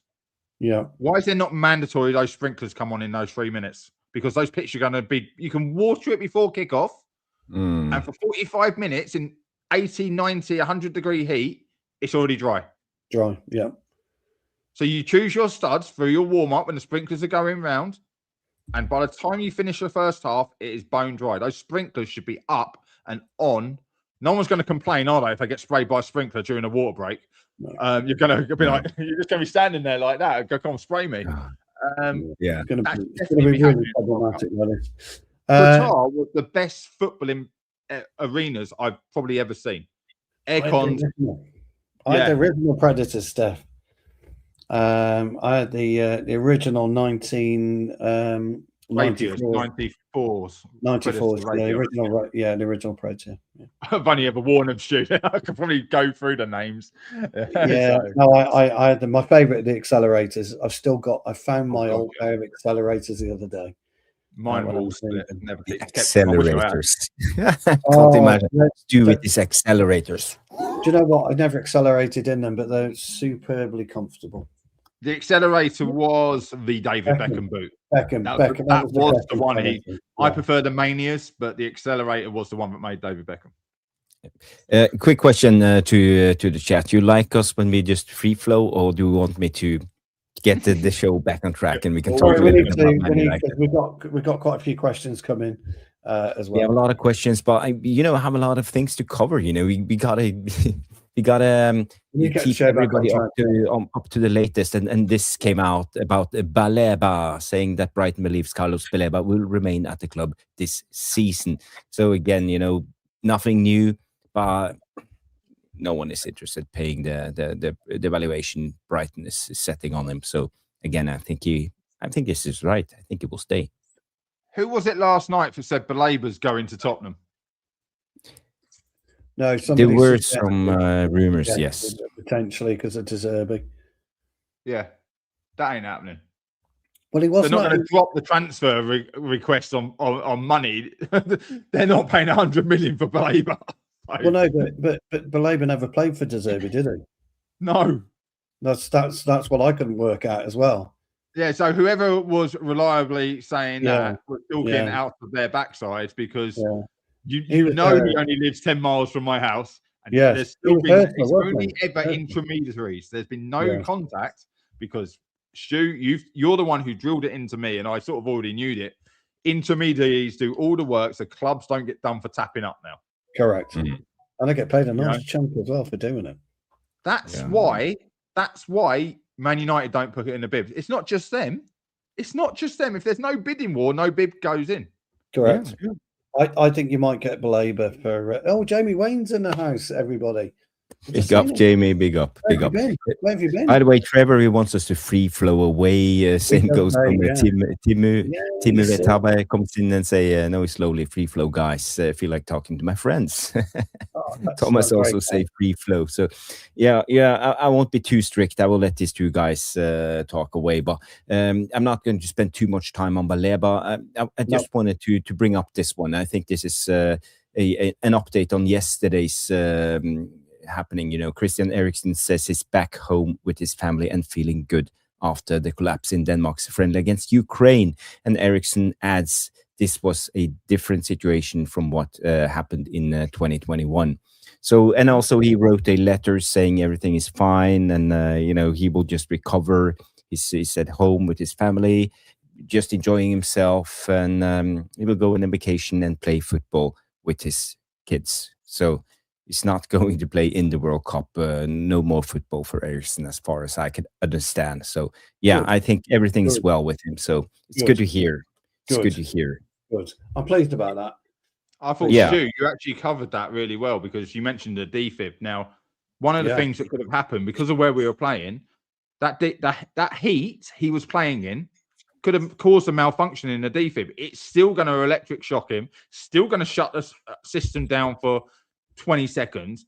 Still going to make him go, fuck, bang, knock himself out because everything's relaxed. Now, the giveaway would have been whether he pissed himself. Yes, true. I'm not going to talk about something like that, but you would have known. That heat. Unbelievable. And I think that's what he's talking about. I think we're talking about heat and a malfunction of the equipment. Yeah, you're probably right. I think you're probably right. Which means he can continue playing. We'll agree on that one. we all agree with you on that one, Tyrone. We think Eriksen should just retire. We spoke about it last night briefly. It's like we said, 3 strikes, you're out. So now we had 2 not being strikes. rude. You better stop when you're still alive. Yeah. By the way, it's worth noting that Tyrone is a football boot connoisseur because he wears the Mizuno. I think it's the Morales, which are fantastic boots. But he did say earlier in the chat he had a pair of red and white and black, I think, Predators, which they with the accelerator they did that color in the accelerator. They did, and the Manias. Oh no, Manias were red and silver. No, Manias were red and silver, weren't they? Yeah. Sorry, Jarvis, we're going back to footy boots, but I like all day long. If you want to go Predators all day long, he knows his telling them at the moment it's top. Yeah. By the way, I'm just scrolling through Twitter and your friend Martinez, the goalkeeper of Aston Villa, is Juventus bound. Debu, yeah.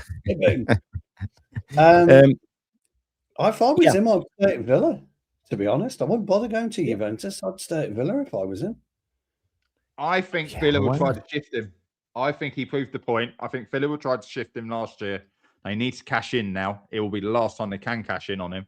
Maybe they're gambling on Argentina winning the World Cup again and his price being as the highest it could be. Don't think they've got enough, have they? Don't think they've got enough. I can't see Argentina winning it. Their squad is not as strong, and Messi, is in. I don't think Messi is the talisman as he used to be. Jarvis, no. It's a really weird structure of how the teams can get through from the groups. I know. Anything can happen, but you have the big ones. You have Portugal, Spain. You have France, Brazil, Argentina is one of them. Okay, but I feel at the moment Spain is stronger. I feel France is stronger. I feel actually Portugal is pretty strong because of the midfield. Yeah, but if they can get Ronaldo scoring or Gonzalo Ramos, I don't know. Spain, Argentina are on one side of the draw. Portugal are on our side with Brazil. My dark horse, Norway. We've got a really good side. You can't defend for toffee, mind you. You got to really... No. We don't have a goalkeeper. That's our biggest problem. Left back either. In the nicest way, there's no way Scandinavian players are going to be okay in this heat. Oh no, but I think you would be surprised. Most Scandinavians travel to Spain and Crete every summer. They stay there for 3 weeks, just laying there boiling in the sun. Yeah, we can manage heat. We are half the temperature of what it's going to be. I got the thing about being on that pitch. There's going to be no air, and that's going to be the biggest problem. That's exactly it. Humidity. Just bow down to Tomas, who wore Lotto and Diodora. I used to like the Diodora Donadonis, I believe. Yellow Roy Keane boot. Yeah, and Craig Warby comes out with an absolute perler somewhere if I can find it. Craig grew up on a council estate where predators were a thing of dreams. I love that. And I hope those Lottos were the bright, luminous, all black, soft leather, bright, luminous green. Yeah. I mean, the luminous one, not just the cheap. Can I just point out a famous thing about Lotto? I believe they were the first boot manufacturer to go with a laceless peg. I could be wrong, but I think they were. White and gold with a black Lotto on it. They were laceless. They were awful boots. Yes, and it was like a weird plasticky kind of material. Yeah, they were all white with a gold up the side. Kelme. You want to Kelme? Oh, I remember Kelme. Yeah, with the K. Yeah, I wondered. That used to make Real Madrid's kit. Kelme had a massive tongue, and I just who the hell wore Kelme? There's some Italian sites. Italian and Spanish. It was a Spanish brand. There was some Spanish. Big K on the side. Yeah. You know who they made? Most famous kit that they made, don't you? No. They made all the Galactico before they went to Adidas. That's who Real Madrid kit was made by Kelme before it went to Adidas. Kelme. I had enough of them to know that. Timo never got into the Predators. Guys, we have 1 hour 20. Can I just get us through three more things, and let's just try to. We've got terrible trying to conduct a show with these two guys. You constantly just free flowing. Sorry, what shot script. questions as well. Yeah, so let's finish. Yes, let's do what we've got to do. Then let's do what we got to do, and then we can just free flow and just talk away out of this show. So guys, breaking: Manchester United are willing to meet Bayern Munich are willing to meet Manchester United's 34.5 million valuation for Marcus Rashford, but his wages remain the stumbling block. Bayern are quite keen on signing Rashford. It's a German outlet, CF Bayern, reporting this. So again, is this a good deal for us? And I think we will have almost 100% profit on the Rashford sale. So it's money in the bank. It's good for us. And I think Bayern is the type of club that Rashford actually could go for, if not Barcelona. Well, there's only one reason that this deal might happen. And that is, you guys were talking about it last night, the Real Madrid management. If they go for Elise, then Rashford would have to replace Elise because they've already bought Diaz on the left last year. It's the only way it goes through. But he plays on Ulisse plays on the right. Plays on the right, Elise. Well, if Rashford wants to go there, he'll play where he's fucking told to play. I mean, fair play to Bayern, because what did they buy Elise for? 60 mil, 50 mil, whatever. No, less. Wasn't he like close to 1 year left on his contract or something like that? In 12 months, you're being offered £100 million worth of profit. Fucking tremendous. Get it? I think Rashford will do everything he can to stay at Barcelona. Personally, I think that's probably credible. Actually, I think that's probably credible.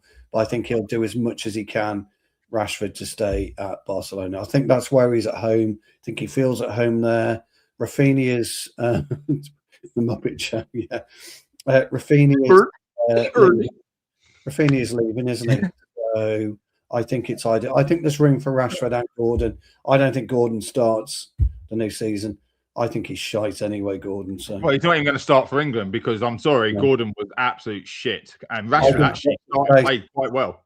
Watch this space. I think Jude might find himself on the bench as well. But this is the question comes in from Blank, saying, is he willing to take a pay cut? Yeah, 100% he will. He already has, guys. 100%. He took a pay cut to go to Barcelona 100%. To get the deal over the line. So he knows he's going to do that. He'll take 200 grand, he will. 200 he's not willing to take a pay cut. He's not willing. That's media. They don't know what happened. We paid the wages. He's just gone up that 25%. 25%. So he's on like 325,000 currently, because we made the Champions League. But he took a pay cut because he knows he needs to get out of Man United. He will take a pay cut. Whether they're willing to pay 200 or 150,000, I don't know what their wage structure is. He'll do what he wants. I think he'll do what he needs to do to stay at Barcelona. That would be my.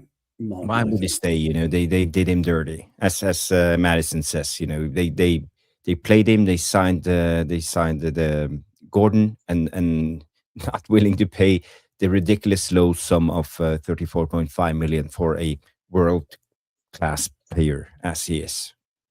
There could have been stuff off the pitch. Anything could happen. Yeah, I think he'll be all right. I think he'll be all right, Rashford. Either way, I think he'll. If he goes to Bayern, but if Rashford has some decency in him, he would have understood this and just tell Barcelona to F off. They done him dirty. But like I say, there's a lot of rumours around that Rafinha is leaving. So whatever they get for Rafinha.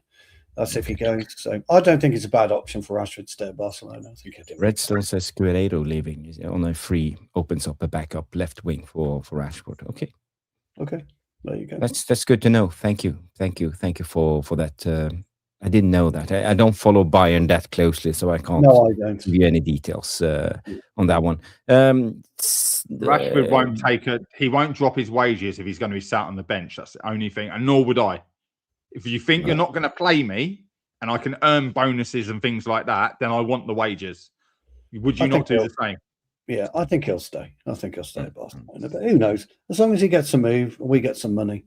That's all I'm interested in. Yeah. Gordon and Rashford were having an animated discussion during training, probably talking about the move. Oh, yeah, could be. No, what that was Gordon was speaking to Rashford in Spanish, thinking that Rashford, because he spent a year in Spain, could understand him, and Rashford couldn't. Yeah. Por favor. Mañana. Por favor. Money on it. Mr. Forte. Mr. Forte. Luis Diaz, Craig says Luis Diaz plays on left wing for Bayern, which he does. I wouldn't pay. Stephanie says I wouldn't pay the. Well, I agree with you, Steph. I've always said I wouldn't pay footballers stupid amounts of money. I agree. Okay, guys. Jamie Wayne's got the biggest point. You move out Elise and you bring in Rashford. Wow. I mean, currently Elise. Sorry, Jarvis. Go on, pal. I want to have 5 minutes only, and I want all of your suggestions in the live chat coming on the second striker option, because we know we have been linked to players like Osimhen, Vlahovic, Mateta, Igor Thiago has been linked, Welbeck. We have talked about Sørloth yesterday. Even a guy like Darwin Núñez, he's on a free transfer from Saudi, he's done well. Ollie Watkins have been linked. So many strikers out there, and where do we go with this backup striker, second striker type of player? Lewandowski, yeah, that's one name that we haven't heard, because this report came out from Team Talk and Graham Bailey, semi-credible, so take it with a pinch of salt, saying Manchester United were among the clubs represented in Greece on Sunday as they continued their assessment of a highly rated Inter Milan striker, Pio Esposito. Esposito. I don't know how to sing that song, but again, Pio Esposito. So again, is this the move, or are we going for someone who can come in and actually learn the traits of the game, someone more experienced? And where should we go with this? Where do you want to take it, Jarvis? That's the question. I don't know. I see suggestions. I see Lewandowski. I see bring back Welbeck. Darwin Núñez will go back to Liverpool. Yes, that's where. Can I draw a line under the Welbeck one? He signed a new fucking contract. We seem like we say this every time I'm on the show. He signed a new contract in January for Brighton. He's back on a full contract. We are not bringing him back. We had the chance. He was on a free transfer going into the end of the season. He's already signed a new contract. He's not moving. Okay. Osimhen, if he's willing to take a pay cut, I think he's on €400 a week. Yeah, didn't he go for like 7 million or something? There was some cheap fee they got him for, so they put it into his wages. Yeah. And also Mateta is a good shout. Gidonio says, "Give me Mateta. We don't need another young talent." Too much. So where do we go? Well, you don't go for a 20-year-old. Nope. I don't see the point in that. I think that's just for me. You go and get Lewandowski. You get him on a free, and you get him in for 18 months. It's the perfect thing. Perfect striker. He'll come on. He'll get you probably 10 to 15 goals throughout the season. Be brilliant in Europe for us. Absolutely brilliant in Champions League. He's been brilliant for Barcelona. He's old. We know he's old. We know he'll end up I'd take Cavani. I don't know why we let Cavani go. Yeah, but he would be the equivalent of getting Cavani, and I'm 100% with you on that one. Yeah, and you just bring him in because he's perfect. And if you're Sesko and you're going to work every day, and you've got Lewandowski to look at, to watch, to learn from, why not? It won't happen. We know it won't happen, but you're not going to get Kane back because well, I think we'd have to pay for Kane. We'd have to pay. Man United, Stu. I'd love Harry Kane. I'd love Harry Kane, but we should have got. Me and Jarvis spoke about it 2 years ago. We should have got Harry Kane then. All this dicking about with I don't know what the hell we were doing there, but he is old. Lewandowski is 38. I think it's that ship has sailed. I think it's he's a free transfer though, isn't he? He'd do it for us. Yes. He'd do it for us. He'd get you 10 plus goals, Lewandowski. No problem. I have spoken about this many a time about needing an experienced striker to learn from him. Learn. Lewandowski, if he's a free transfer, 100%, and then you don't spend any money on another striker, Vlahovic from Inter Milan, because he is gone. They're already replacing him with other players. They brought in Jonathan Davies last summer. They did. And I wanted him. I've been saying him for the last 2 years, top goal scorer constantly in the French league. We won't get Vlahovic. Well, Why? Who? No one's going for him. Well, this I don't know how you pronounce it. Espora, however you say, the Inter Milan striker. By the end of the day, Esposito. Okay, Esposito. The trouble with Vlahovic is he's on 400 grand a week, isn't he? So we won't touch him. Again, they took him on a free transfer from, and it's 400,000 euros because in Italy they only pay tax on 50% of it. So the wages, what he's on in Italy, changes. Esposito is on the verge of signing for Parma apparently, and will be done by the end of tomorrow. Okay. So there's not many out there, but he's all right, Jamie. I would give Lewandowski a shot. I would really go for Lewandowski, and then you can. How good for the other youngster? Oh God, I've forgotten his name now. From Arsenal, bring in Lewandowski, someone he's definitely going to listen to. Obi, because Obi, he's got an attitude problem that needs slapping out of him. He does. He's got a big attitude problem.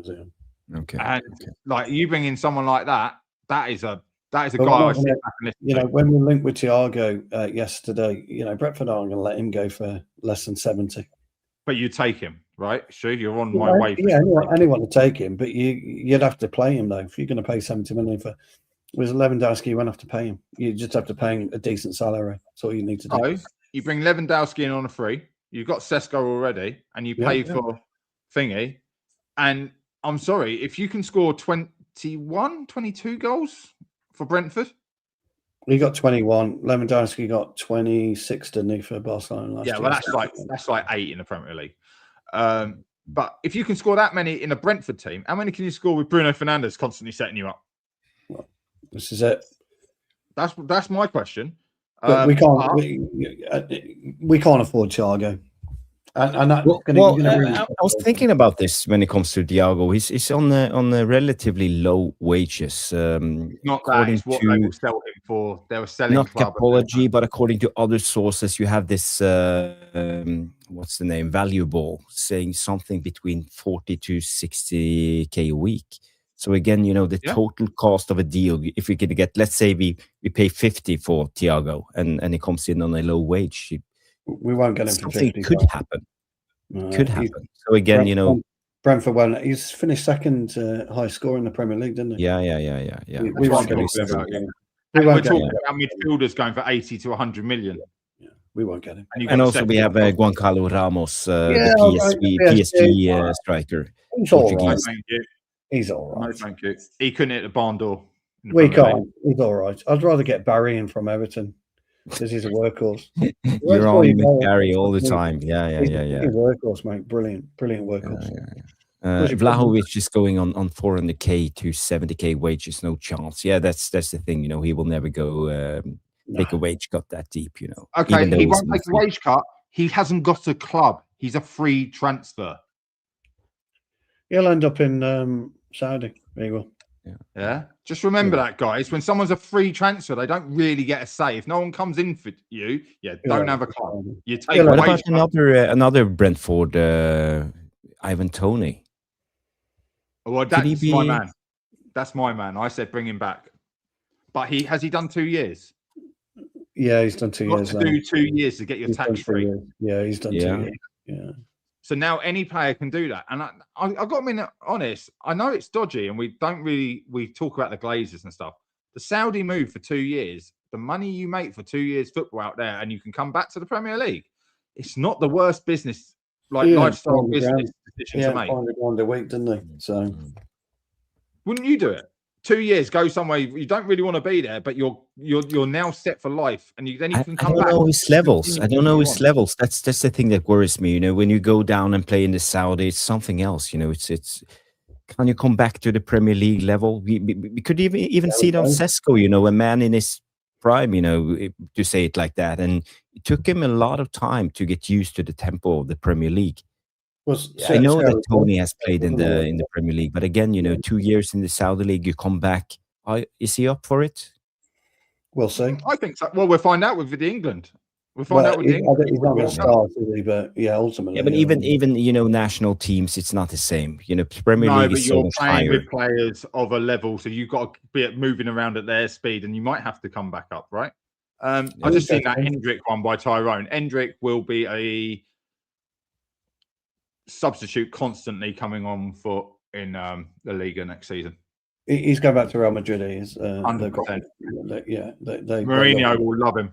Mourinho will literally, if he might even play him on the right wing. Yeah, they love him. Endrick out there. Yeah, we won't. Imagine Ivan Toney and Tonali sitting in the locker room.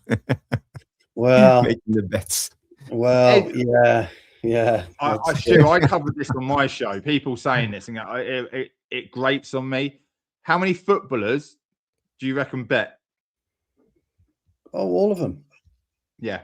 Stop going on about they can't do this. He got done for it because he was betting on himself to score goals. Yeah, he was betting on himself. He wasn't betting on other teams. He wasn't a betting syndicate. Dodgy. He was saying, I'll score today and put money on it. Yeah. I sort of think that's a smart move. I know you're not allowed to do it, but it's sort of a smart move. But it just get people to do it for him. Yeah. They've been doing it for years. Exactly. There is not one footballer I have ever come across but doesn't always talk about accumulators. 106. Yeah, 100. Well done. Let's get that to 110 then. Thank you, guys. Appreciate it, everybody. Every like, it counts. So thank you, everybody of you guys who have smashed a like. I know some of you are watching on the telly, some of you are watching on an iPad. Not everybody. Some are just out jogging, doing work, whatever, just listening to us, driving the car, so you can't like. So I understand, guys, but thank you so much. 106 of you have liked the show. It's fantastic. Thank you very much.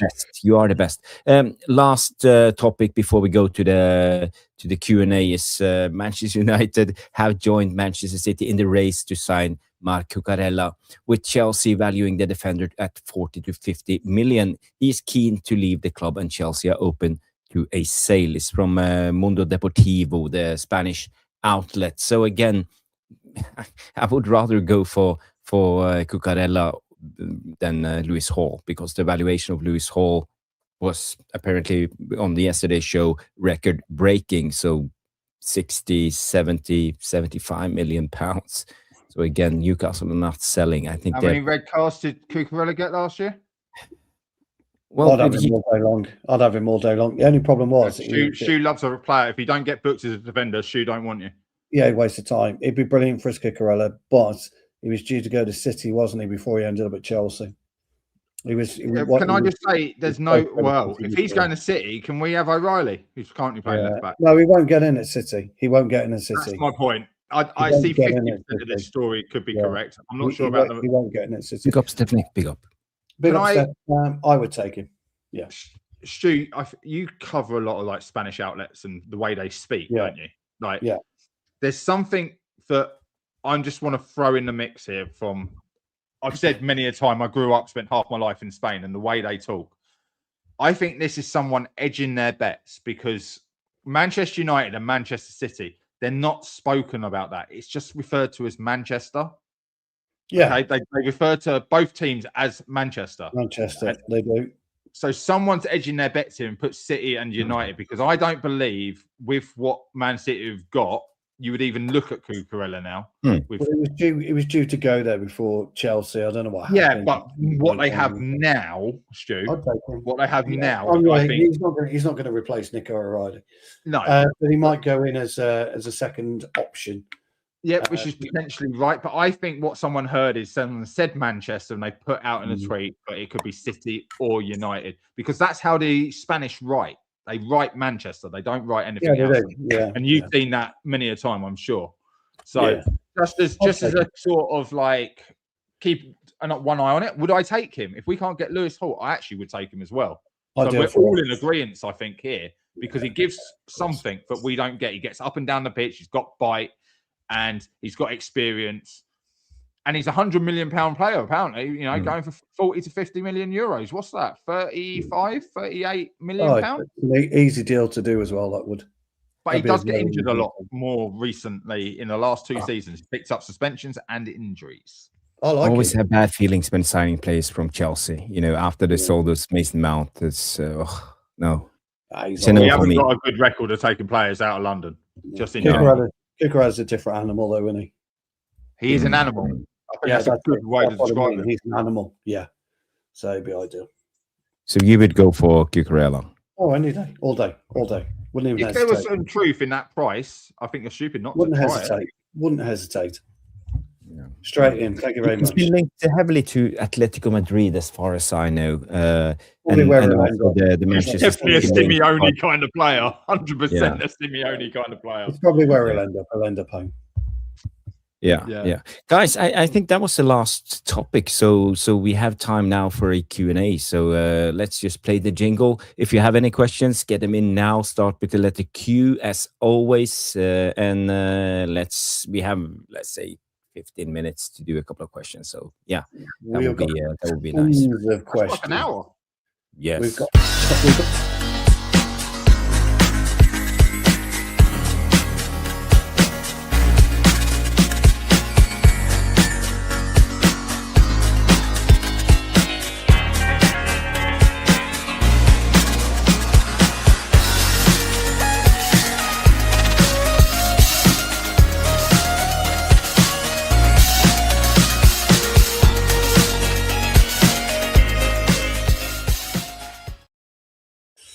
right then. Rules for the Q&A tonight are this. We have got a shitload of questions. I'd like to get through as many of the questions as possible. So you get, if it's a yes or no answer, it's a yes or a no. Other than that, you get 30 seconds tops. All of us, that's all we get, because I want to get through. We've got about 20 questions, and I want to get through as many of these questions as I can. Let's aim for 10.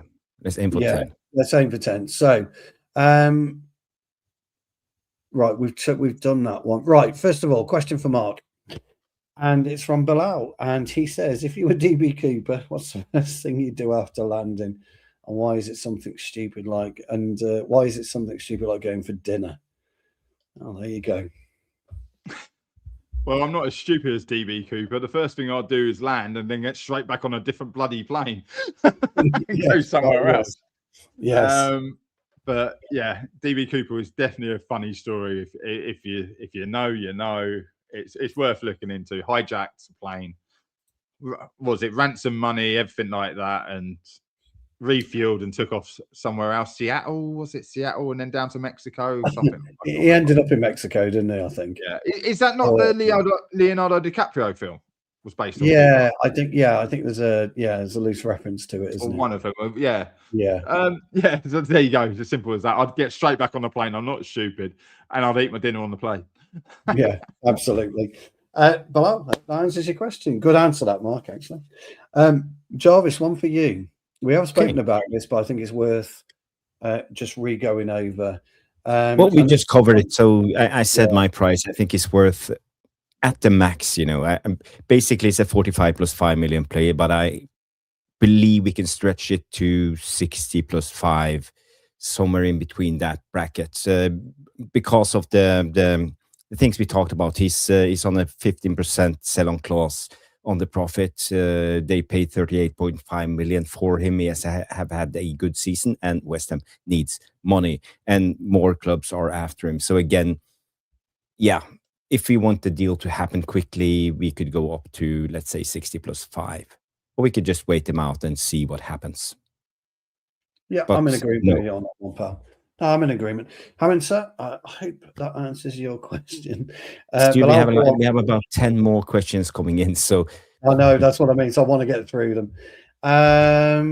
Bilal says, Stu, real talk, what possessed you to look at a Mancini and think, yeah, that's a bit of me? Well, my old mate Trevor Wade sent me one, and he said, look, Stu, I think he'd look good in this. Next time we hook up, can you put that on for me? It was a black one. I didn't like the black one. As I said to him at the time, I prefer a luminous lime green. So that's my Mancini. The Borat. And when he says black, he does mean latex. Yes, I do. Great question, Bilal. Thank you for that. We did cover this, but Mark, briefly, you've got this question. Can you do a medical at the World Cup? Will Brazil allow it to happen? We don't know if Brazil will allow it to happen. Yes, you can do it. There is no better country to do it than America, because you could literally walk anywhere and do it. Yeah. There may be a way actually to do it as he's being assessed for the national team. Right now, you could potentially do it as he joins up, but our doctor could go There's over. always a way, but there are windows, and Stu spoke about the windows really well. Normally, you play your group games, don't interfere with that, and then they get like 4 to 5 days flight and movements, and you can do it in that. Yeah. But most national teams wouldn't want you to. Don't upset my balance. Don't interfere. Don't let egos come in. So that's the thing to work it out. But this doesn't seem like he's got an ego if he's going to be on 70k a week. He's got no ego at 70 grand a week. Thank you very much for that, shameless Dan. Lovely question. I do like that question.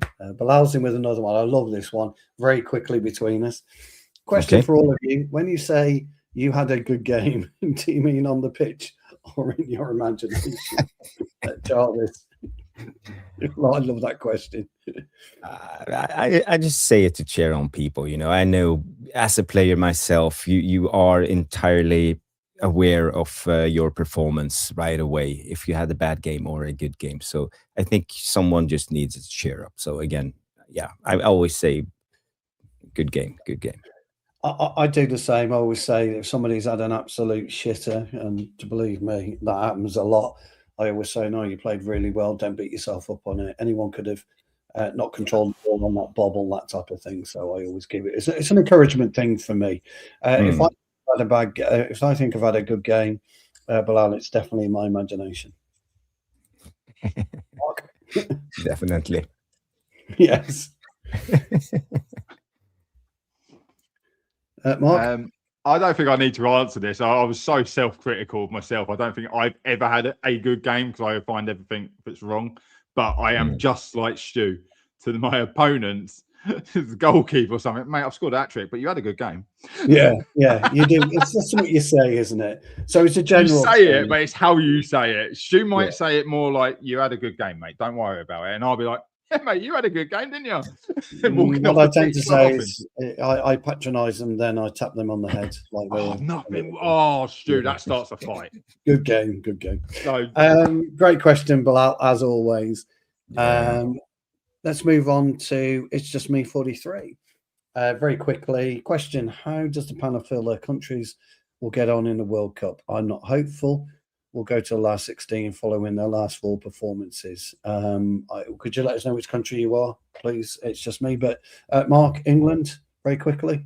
I think we can go all the way. I've looked at how we can get out the group. It is all about where you finish in the group. If you finish top, Stu, we easily can get to semis. But if we finish second, then we're in shit streak.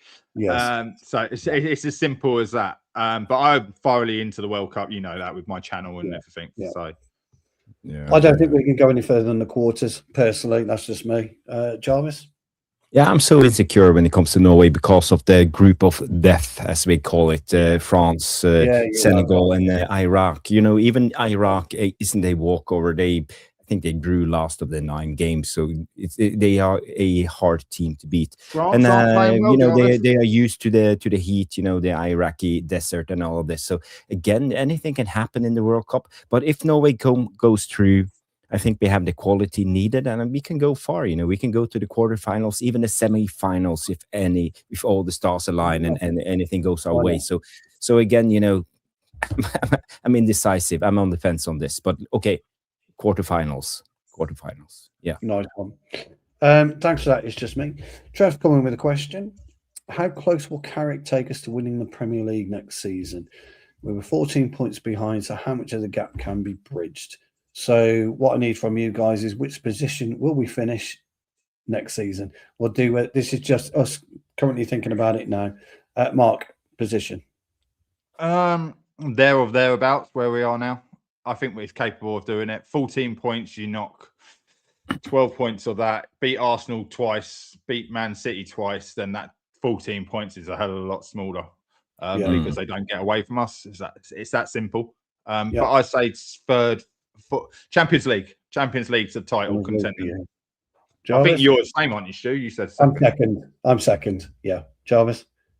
Now, if we can replicate what we did last season, coming in third and compete in the Champions League and the 2 cups, I think I will be happy. We don't have to go second or even be in the title charge. I just want us to secure Champions League and Don't stress about that. So if we can do that, I will be happy, because I know it's a process, and in a process you sometimes take 2 steps forward and 1 step back, and that could easily happen. But it doesn't mean that the process is dead. We just gotta keep on pushing. So again, I think a lot of Man United fans feel at the moment that we are going to take the next step forward, but again, we have taken 2 steps forward, maybe one step back before we gain momentum, and then go 2 more steps forward. So maybe it will be an in-between season next season, but I do believe we have something cooking at Man United at the moment. Hey, we have a lot of if we win players. the Champions League, it don't matter where we finish. Yeah. Well, Trev, don't worry. Don't worry. In our pre-season show, myself, Mark, and Jarvis will be giving you our points prediction. Johnny says he thinks we are going around third, 75 points. Yeah. Okay. We could. We could. Right. What else have we got? 75 points. Quick one, gentlemen. This is a one-word answer. What is your favourite childhood snack? Mine's very easy. Salt and vinegar Walker's crisps. Thank you very much. Good night. There was a little marzipan bar. Oh, chocolate, coated in chocolate, marzipan wrapped. You I know what pulled you it in a call. white wrapper, and I can't think what it was called, but that I know thing. exactly what you mean. Oh my god, I fucking love marzipan. Yes, Jarvis. One of my favorite was the chocolate. It was called back in the days. It was called. Was it Big Lion? Something Big Lion, and now it's Lion Bar. Yeah, but what's the name in the 80s? Was something? It was called something else. It was called Big Cat. Big Cat was the name of the chocolate, and then they changed the name to Lion. To Lion Bar. Yeah. But back in the 80s, it was called Big Cat. Yeah, so was a marathon. Yeah, nice. I like that. Yeah, here's a great. Jarle Malmin, he recognizes the Big Cat. Thank you, Jarle. Thank you. Anyway, I hope that answers your question, because I quite like that. That's a good question. Boxing's coming with a perler. One-word answer again. Question to all panel: which central midfielder would you buy, regardless of price? Easy, Vitinha. Done. I'm Vitinha as well. I'm Vitinha. Next, move on. Next. It's a across the board, guys. Across the board. Vitinha or Del Neves. I'm taking either one of regardless of price. Yeah, it's a clean sweep. Yeah, good one. Johnny K is in the house, and he says, question, lads, which team do you think might surprisingly do well at this World Cup? So mine was Norway, Johnny K. Mark? I think it's going to be one of the real weird ones, like your Irans, someone like that, like last year. Do you remember the last World Cup? There were some weird teams that done well. So now we're expecting them to do well, right?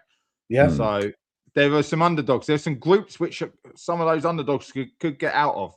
I don't think it's going to be Kuru, or however you bloody say it. John Camo, tell me who that country is, because I do not know. But someone like that, Haiti. Why couldn't Haiti get out?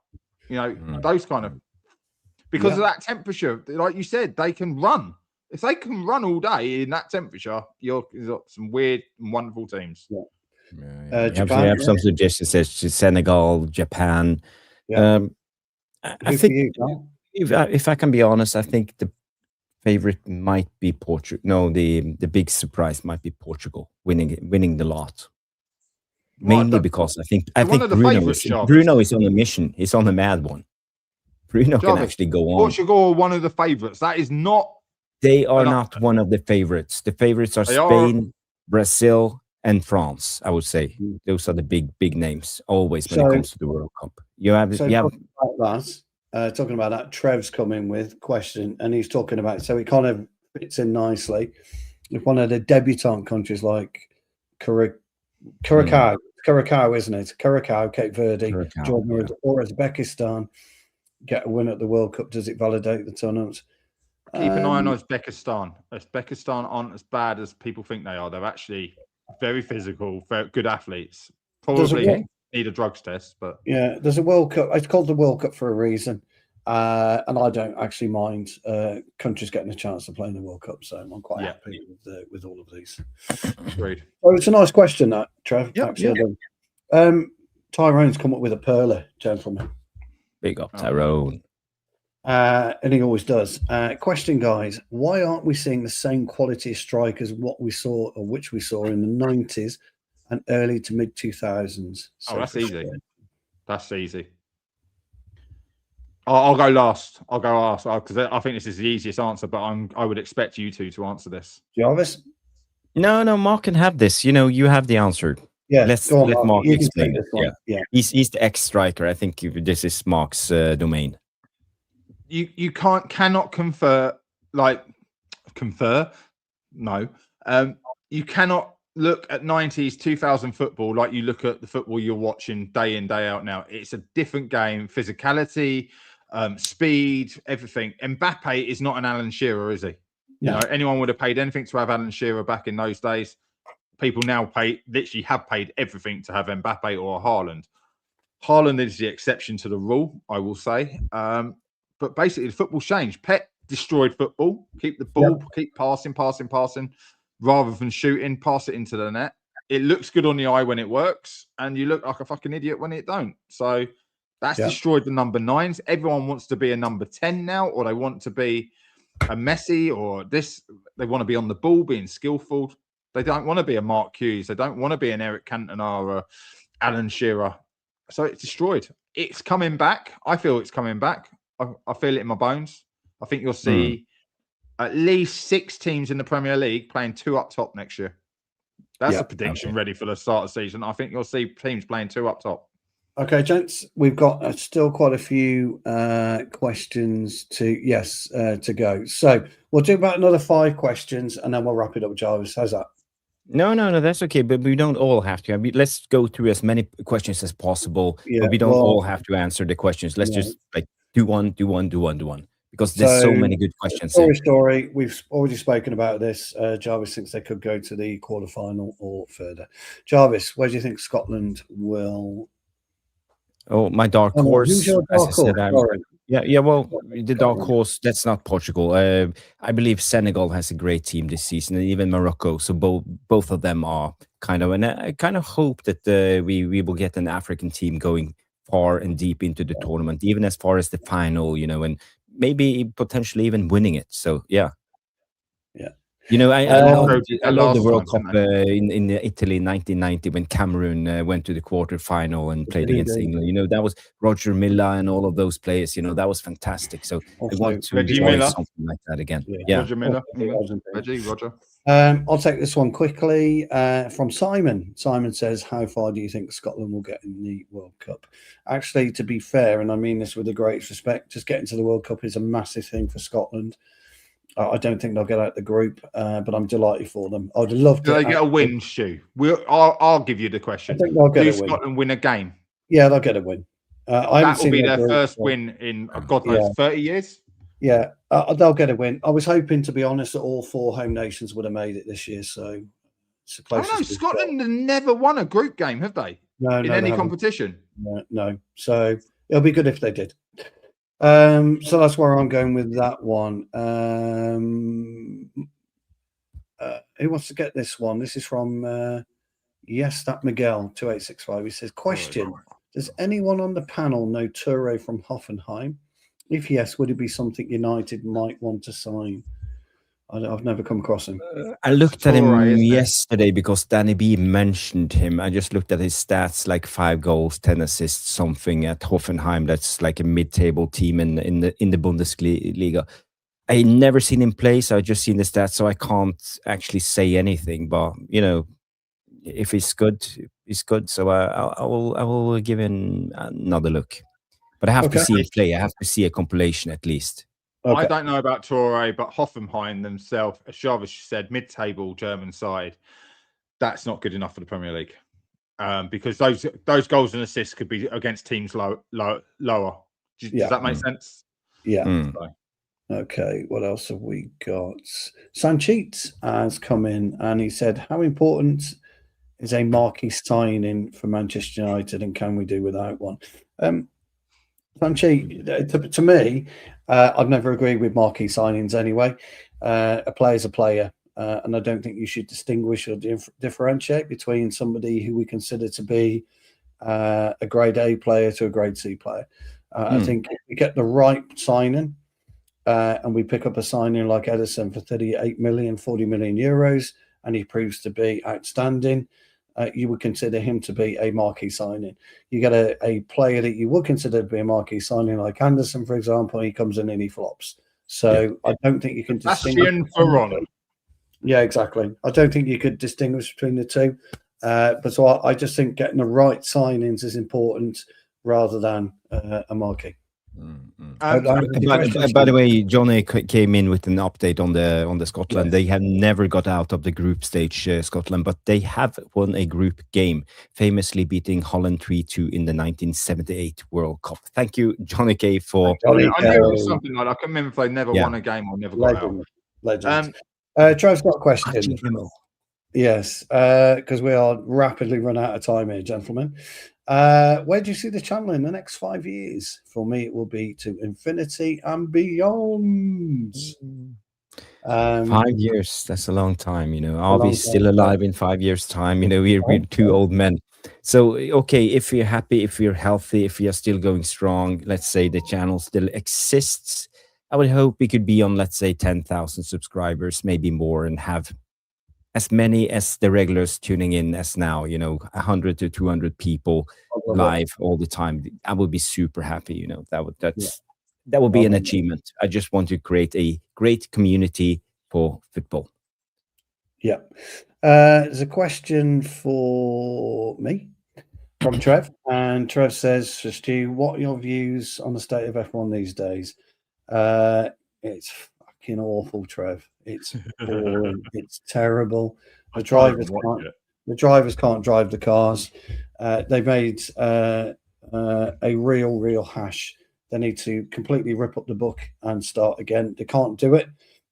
There won't be new engine regulations now till early 2030, 2031. There are going to be changes to this current engine in 2027, but by then it'll be too late. You're seeing a complete disparity in cars at the minute, Trev, and it's not even fascinating. It's awful. So I don't like it, my old mate. Question for Jarvis from Trev. Question for Jarvis: as a Marine, a Redcastle impersonator, and a golfer, how do you balance normal life? Great question. What's a normal life? It's about being happy, enjoying yourself, doing what actually motivates you. Don't do boring stuff. If you like talking about football, talk about football. If you like to golf, if you like to, it's not that hard. I know it's difficult for a lot of people. We all have lives, you have families, but at least try. I think then you will live a happy life. Absolutely. And Trev's got a question for Mark as well. Mark, he says, if we find intelligent life out there, who should speak on behalf of Earth? Trump, Stu, or somebody else? Fucking hell, Trump, please. Jesus. Well, intelligent life is out there because only a fool could think we're the only living organism that has a brain. We just don't know whether we'll ever find it. But that's just facts. It can't. You don't get one-offs, right? Everyone's got a doppelganger around the world. They do. Yeah. I agree with that. So who should talk? The Queen, but unfortunately she's dead. I have to say King Charles was supreme when he was giving his state speeches in America. Oh, what? We're next to Trump? He was the little dicks. He was supreme. I would have picked James Earl Jones. Well, in that case, then we pick Sean. He should talk because he has the voice. Our mate Sean from United versus Everybody. Yes. Great question, Trev. I love that. Got a question. And Craig says, bring sub cars back, Jarvis. Yeah. Yes, I was talking about that, Craig, the other day to somebody. Why nobody's bought sub cars back? So, Craig has got a question for all three of us. But Jarvis, I'll let you take this. I have a question. Any footballer going to Saudi in their prime for the money? It's fine, but they can't expect to be called up to national teams with the drop off. I think that's what he's It's more of a it's obviously statement. Yeah, that I same as agree. Tony, I isn't agree it? with your statement to say it's Yeah, like that. kind of Yeah, more that. Yeah. yeah. But a well put one. And by the way, I love that blue shirt on Cantona on Craig's classic. thumbnail. Yeah. That I is love brilliant. that. And the red one had Old Trafford on, didn't it, in that year? Mm. The red Can I one just had say, Old Trafford, I just want to say on the Saudi one, there's a lot of things said about it. What other striker scored more goals, even in the Premier League, that was worth calling up? Danny Webber. Welbeck. He's the only Welbeck. one. He was the highest scoring striker. Welbeck. Yeah, Welbeck was the highest. Welbeck, not Webber, different striker. So Ivan Toney had every right to be called up because there was just no one good enough in the top leagues, English. He was the best performing striker outside of the Premier League, and the Premier League's was a 34-year-old. So Yeah. I think he validates the theory behind that. Who else have we got?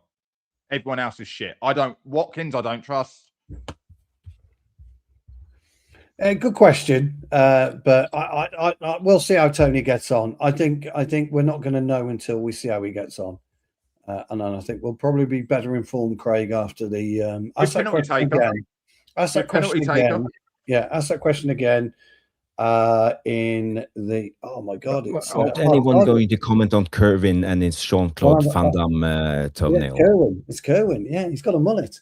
Absolutely brilliant. Yeah. A hard target, that film. Absolutely brilliant. Yeah, I was going to say it's hard target or double impact.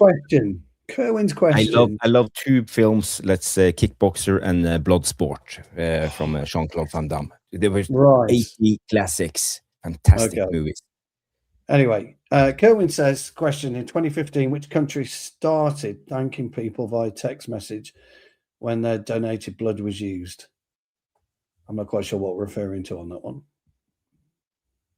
Oh, Kerwin, do you know what country it was? I've got a clue. I think it was us. Kind of a random question, but yeah. I know the NHS, because my missus donates blood every 6 months when they don't cancel on her. And they always she always got notifications, so it's probably the UK. Don't know. Give us some background, Kerwin, on that one. But lovely avatar. Thomas says, do you think we will play different next season, or is Carrick stuck in his ways? I'll tackle this one. I'm crying out for Mr. Carrick to play with fluidity, Thomas. I want to see us go from a back three, back four, back five. I want us to play two up top, one up top, two behind, three in the middle. I want to see us command, dominate, and murder teams next year, Thomas. And the only way to do that is to mix up your formation. If you stay static, you won't progress as a team because teams work you out very, very quickly.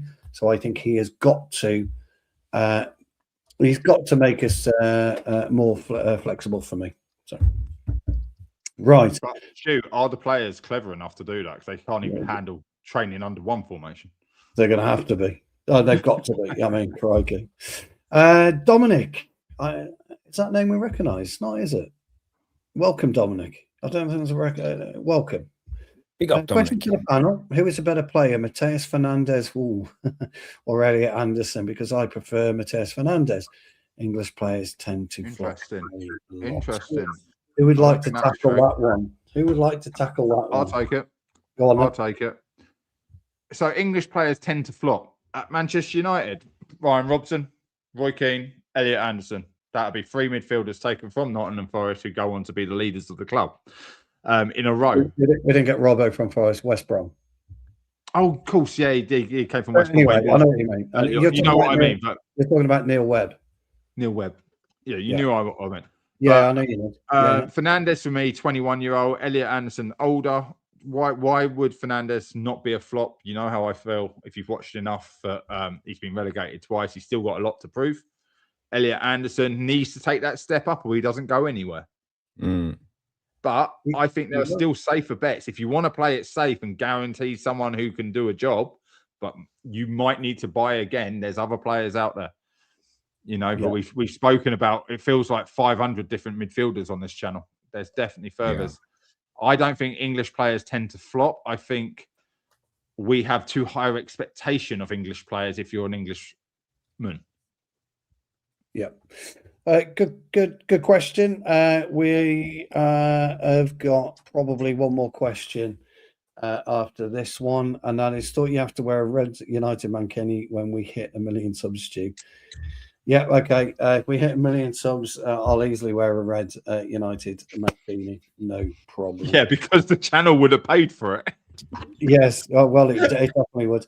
We're close. Jarvis is just telling me that we are 13 subs away from 2,100. So yeah. So if you haven't subbed, now is the time. You could be number 2,100. You know, that's a milestone for that would be Tactical Devils. Yeah, but I was 2,000. The more the merrier. Yes, he was.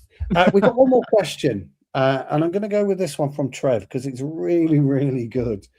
Trev says, pick one player from the World Cup this season, any World Cup, any player, and swap him into your national team and take one player out. Who would you get? Mine's very, very, very easy. I'm just going to go with it. Kvaratskhelia and get rid of Gordon. There you go. The end. That's a good shout. That's all I do. Well, as a Norwegian, we need to replace the goalkeeper. So we have the backup goalkeeper of Sevilla. He have played one game this season. It's terrible. We didn't pick Heikin because he couldn't get his national. He couldn't get his. No, he couldn't. He couldn't get his. You're talking about the Bode Glimt keeper, aren't you? The Bode Glimt goalkeeper. Yeah. Yes. Yeah. He couldn't get his nationality, could he? Yes, he couldn't. He couldn't. Yeah. So again, we don't have a goalkeeper, and I would pick probably, who would it be, Donnarumma or Lammens? No, I would go with Lammens. I'll change. Donnarumma's not there, Jarvis. Would you not change your left back? I mean, hell, I could play better than him with one leg. Goalkeeper is more important in the World Cup, especially in the knockout stages. You know, penalties and all of this. So I'll put my trust in Zene Lammens. Why not? Well, I'm going to go one step further than that because I'm going to go just in front of that goalkeeper and go, I'm getting rid of Dan Burn because he's shit. Of course. Saliba from France. Yeah, why not? Yeah. He's proved to be absolutely brilliant, hasn't he? One final question from Trev. Great question, that, Trev. One final question, and he says, if you were swimming in the pool and saw Jarvis in trouble, would you save him first or fix your monkey? I'd save me old mate. Of course I would. Yeah. I'd be straight. I do know how to swim, by the way, so I'm not entirely useless. I'd be I'm straight. I'm an ex-Marine. Obviously, I know how to swim. Yeah. I'll be straight in there, Saviour. Guys, Jamie Wayne says, Jarvis, why don't you like melons? That's from a previous show. No, I'm a big fan. You know, I melons. I love the fruit. You know, they're the best. No, I mean the best fruits that's out there. So yeah, I wouldn't mind. And he's there all week, ladies and gentlemen. He's there all week, guys. That's unfortunately is it for the Q&A. We've done probably about 90% of the questions tonight. They've been brilliant as always. A lot of fun questions in there, a lot of great questions in there. We do a Q&A now on most shows. We try and do at least 5 questions during the week, and our main Q&A is a Monday night. Been a great show for us. We've had loads of you tune in and watch. So I'm going to hand over to my old mate, and he'll close out the show. But thank you all for your questions, and keep them coming throughout the week. Keep them coming throughout the week because we love them. It's been a brilliant show, guys. We are 12 subscribers away from 2,100. So if you haven't subscribed to the Tactical Devils, big up, Jamie. Yeah, you tricked me. Yeah. As well, apparently. And I really enjoyed this show. It was a good one. You know, it's now it's the World Cup coming in, and we will do a couple of watch-alongs. Probably talk a lot about the World Cup, but there will still be Man United stuff to cover. The transfer window is opening soon, and there will be a lot of rumors. Someone asked, I think it was Ornstein, who do you think, or was it? Whitwell. Someone asked him, who do you think will have the most transfer this summer? And he said Man United. So, yeah, I think we will have a busy summer ahead. So, yeah. Guys, do me a favor, smash the like, subscribe, as I said. Afterwards, leave a comment in the non-live section. Stu and I try to answer all your questions and all your comments. And also, you are allowed to hype the video when the live stream is processed and becomes a video on YouTube. So that's just how it is. The top contenders tonight when it comes to comments was Trevor Wade. Big up Trevor. Yala Malmin coming in second, my fellow Norwegian. Belal, I am Titanium. Das, Gidonius, Craig Warby, Boxing Straight Talk. Is it just me? Jamie Wayne, The Rock says, Shameless, Thomas, Svedinos, Irish Pit Terrier, Danny B, Johnny Commode, Tyrone, Madison, Stephanie, Aman, so many of you, Gamer TV, Timu, Story, The Rootinator, all of you legends. I can't read out all your names. I wish I could, but thank you so much for contributing into the live chat. You know, it's a great show to do the Monday nights. And I want to thank Mark for coming on. Go check out Mark's channel, The United Lens. Yes. He will cover a lot of World Cup stuff now coming in. And, you know, go check out this channel. And I want to thank my compadre and the co-host, Stu Woolley, for being with me on the show. So, guys, it's been great. Always. Hopefully, we will be back Thursday evening. Yeah, we're good Thursday. I'm good Thursday. Thursday evening around 9 p.m. Unless it crashes with the. I'm not sure when the game is. When's the opening game? I thought it was 9 o'clock. I thought the opening game was 9 o'clock. Okay. Then we will have to do one 1 hour early. So maybe it will be 8 o'clock. So double check. We'll double check. But I thought the first game was 9 o'clock. I could be wrong. I've got it in front of me. Hang on. It is first game is Mexico, South Africa, 8 p.m. 8 p.m. So 8 p.m. Okay, we might do a. Are you free Wednesdays too? No, I'll be at footy. You'll be at Wednesday's the England game. We're the England game. No, not. He's on about this week. Wednesday, I'll be at footy. Okay. So we have to do an early show on Thursday then. We're doing an early show about 7 o'clock Thursday. Okay. Or maybe Friday. Press that bell notification. You will get a notification when we go live. We can discuss this after the show. Thank you everybody for tuning in. King Carrick says night all. Good night, King Carrick. Thank you for tuning in, and we hopefully will see you on the next. And Johnny Kermode is going to England versus Costa Rica on Wednesday. Hopefully there'll be more fans there for this game. 25,000 fans in a 66,000 seaters stadium, and 20,000 of them were English. Send us some live footage if you can. If you can, send us some live footage. Yes. And somebody says, I think Daz says, never mind the World Cup.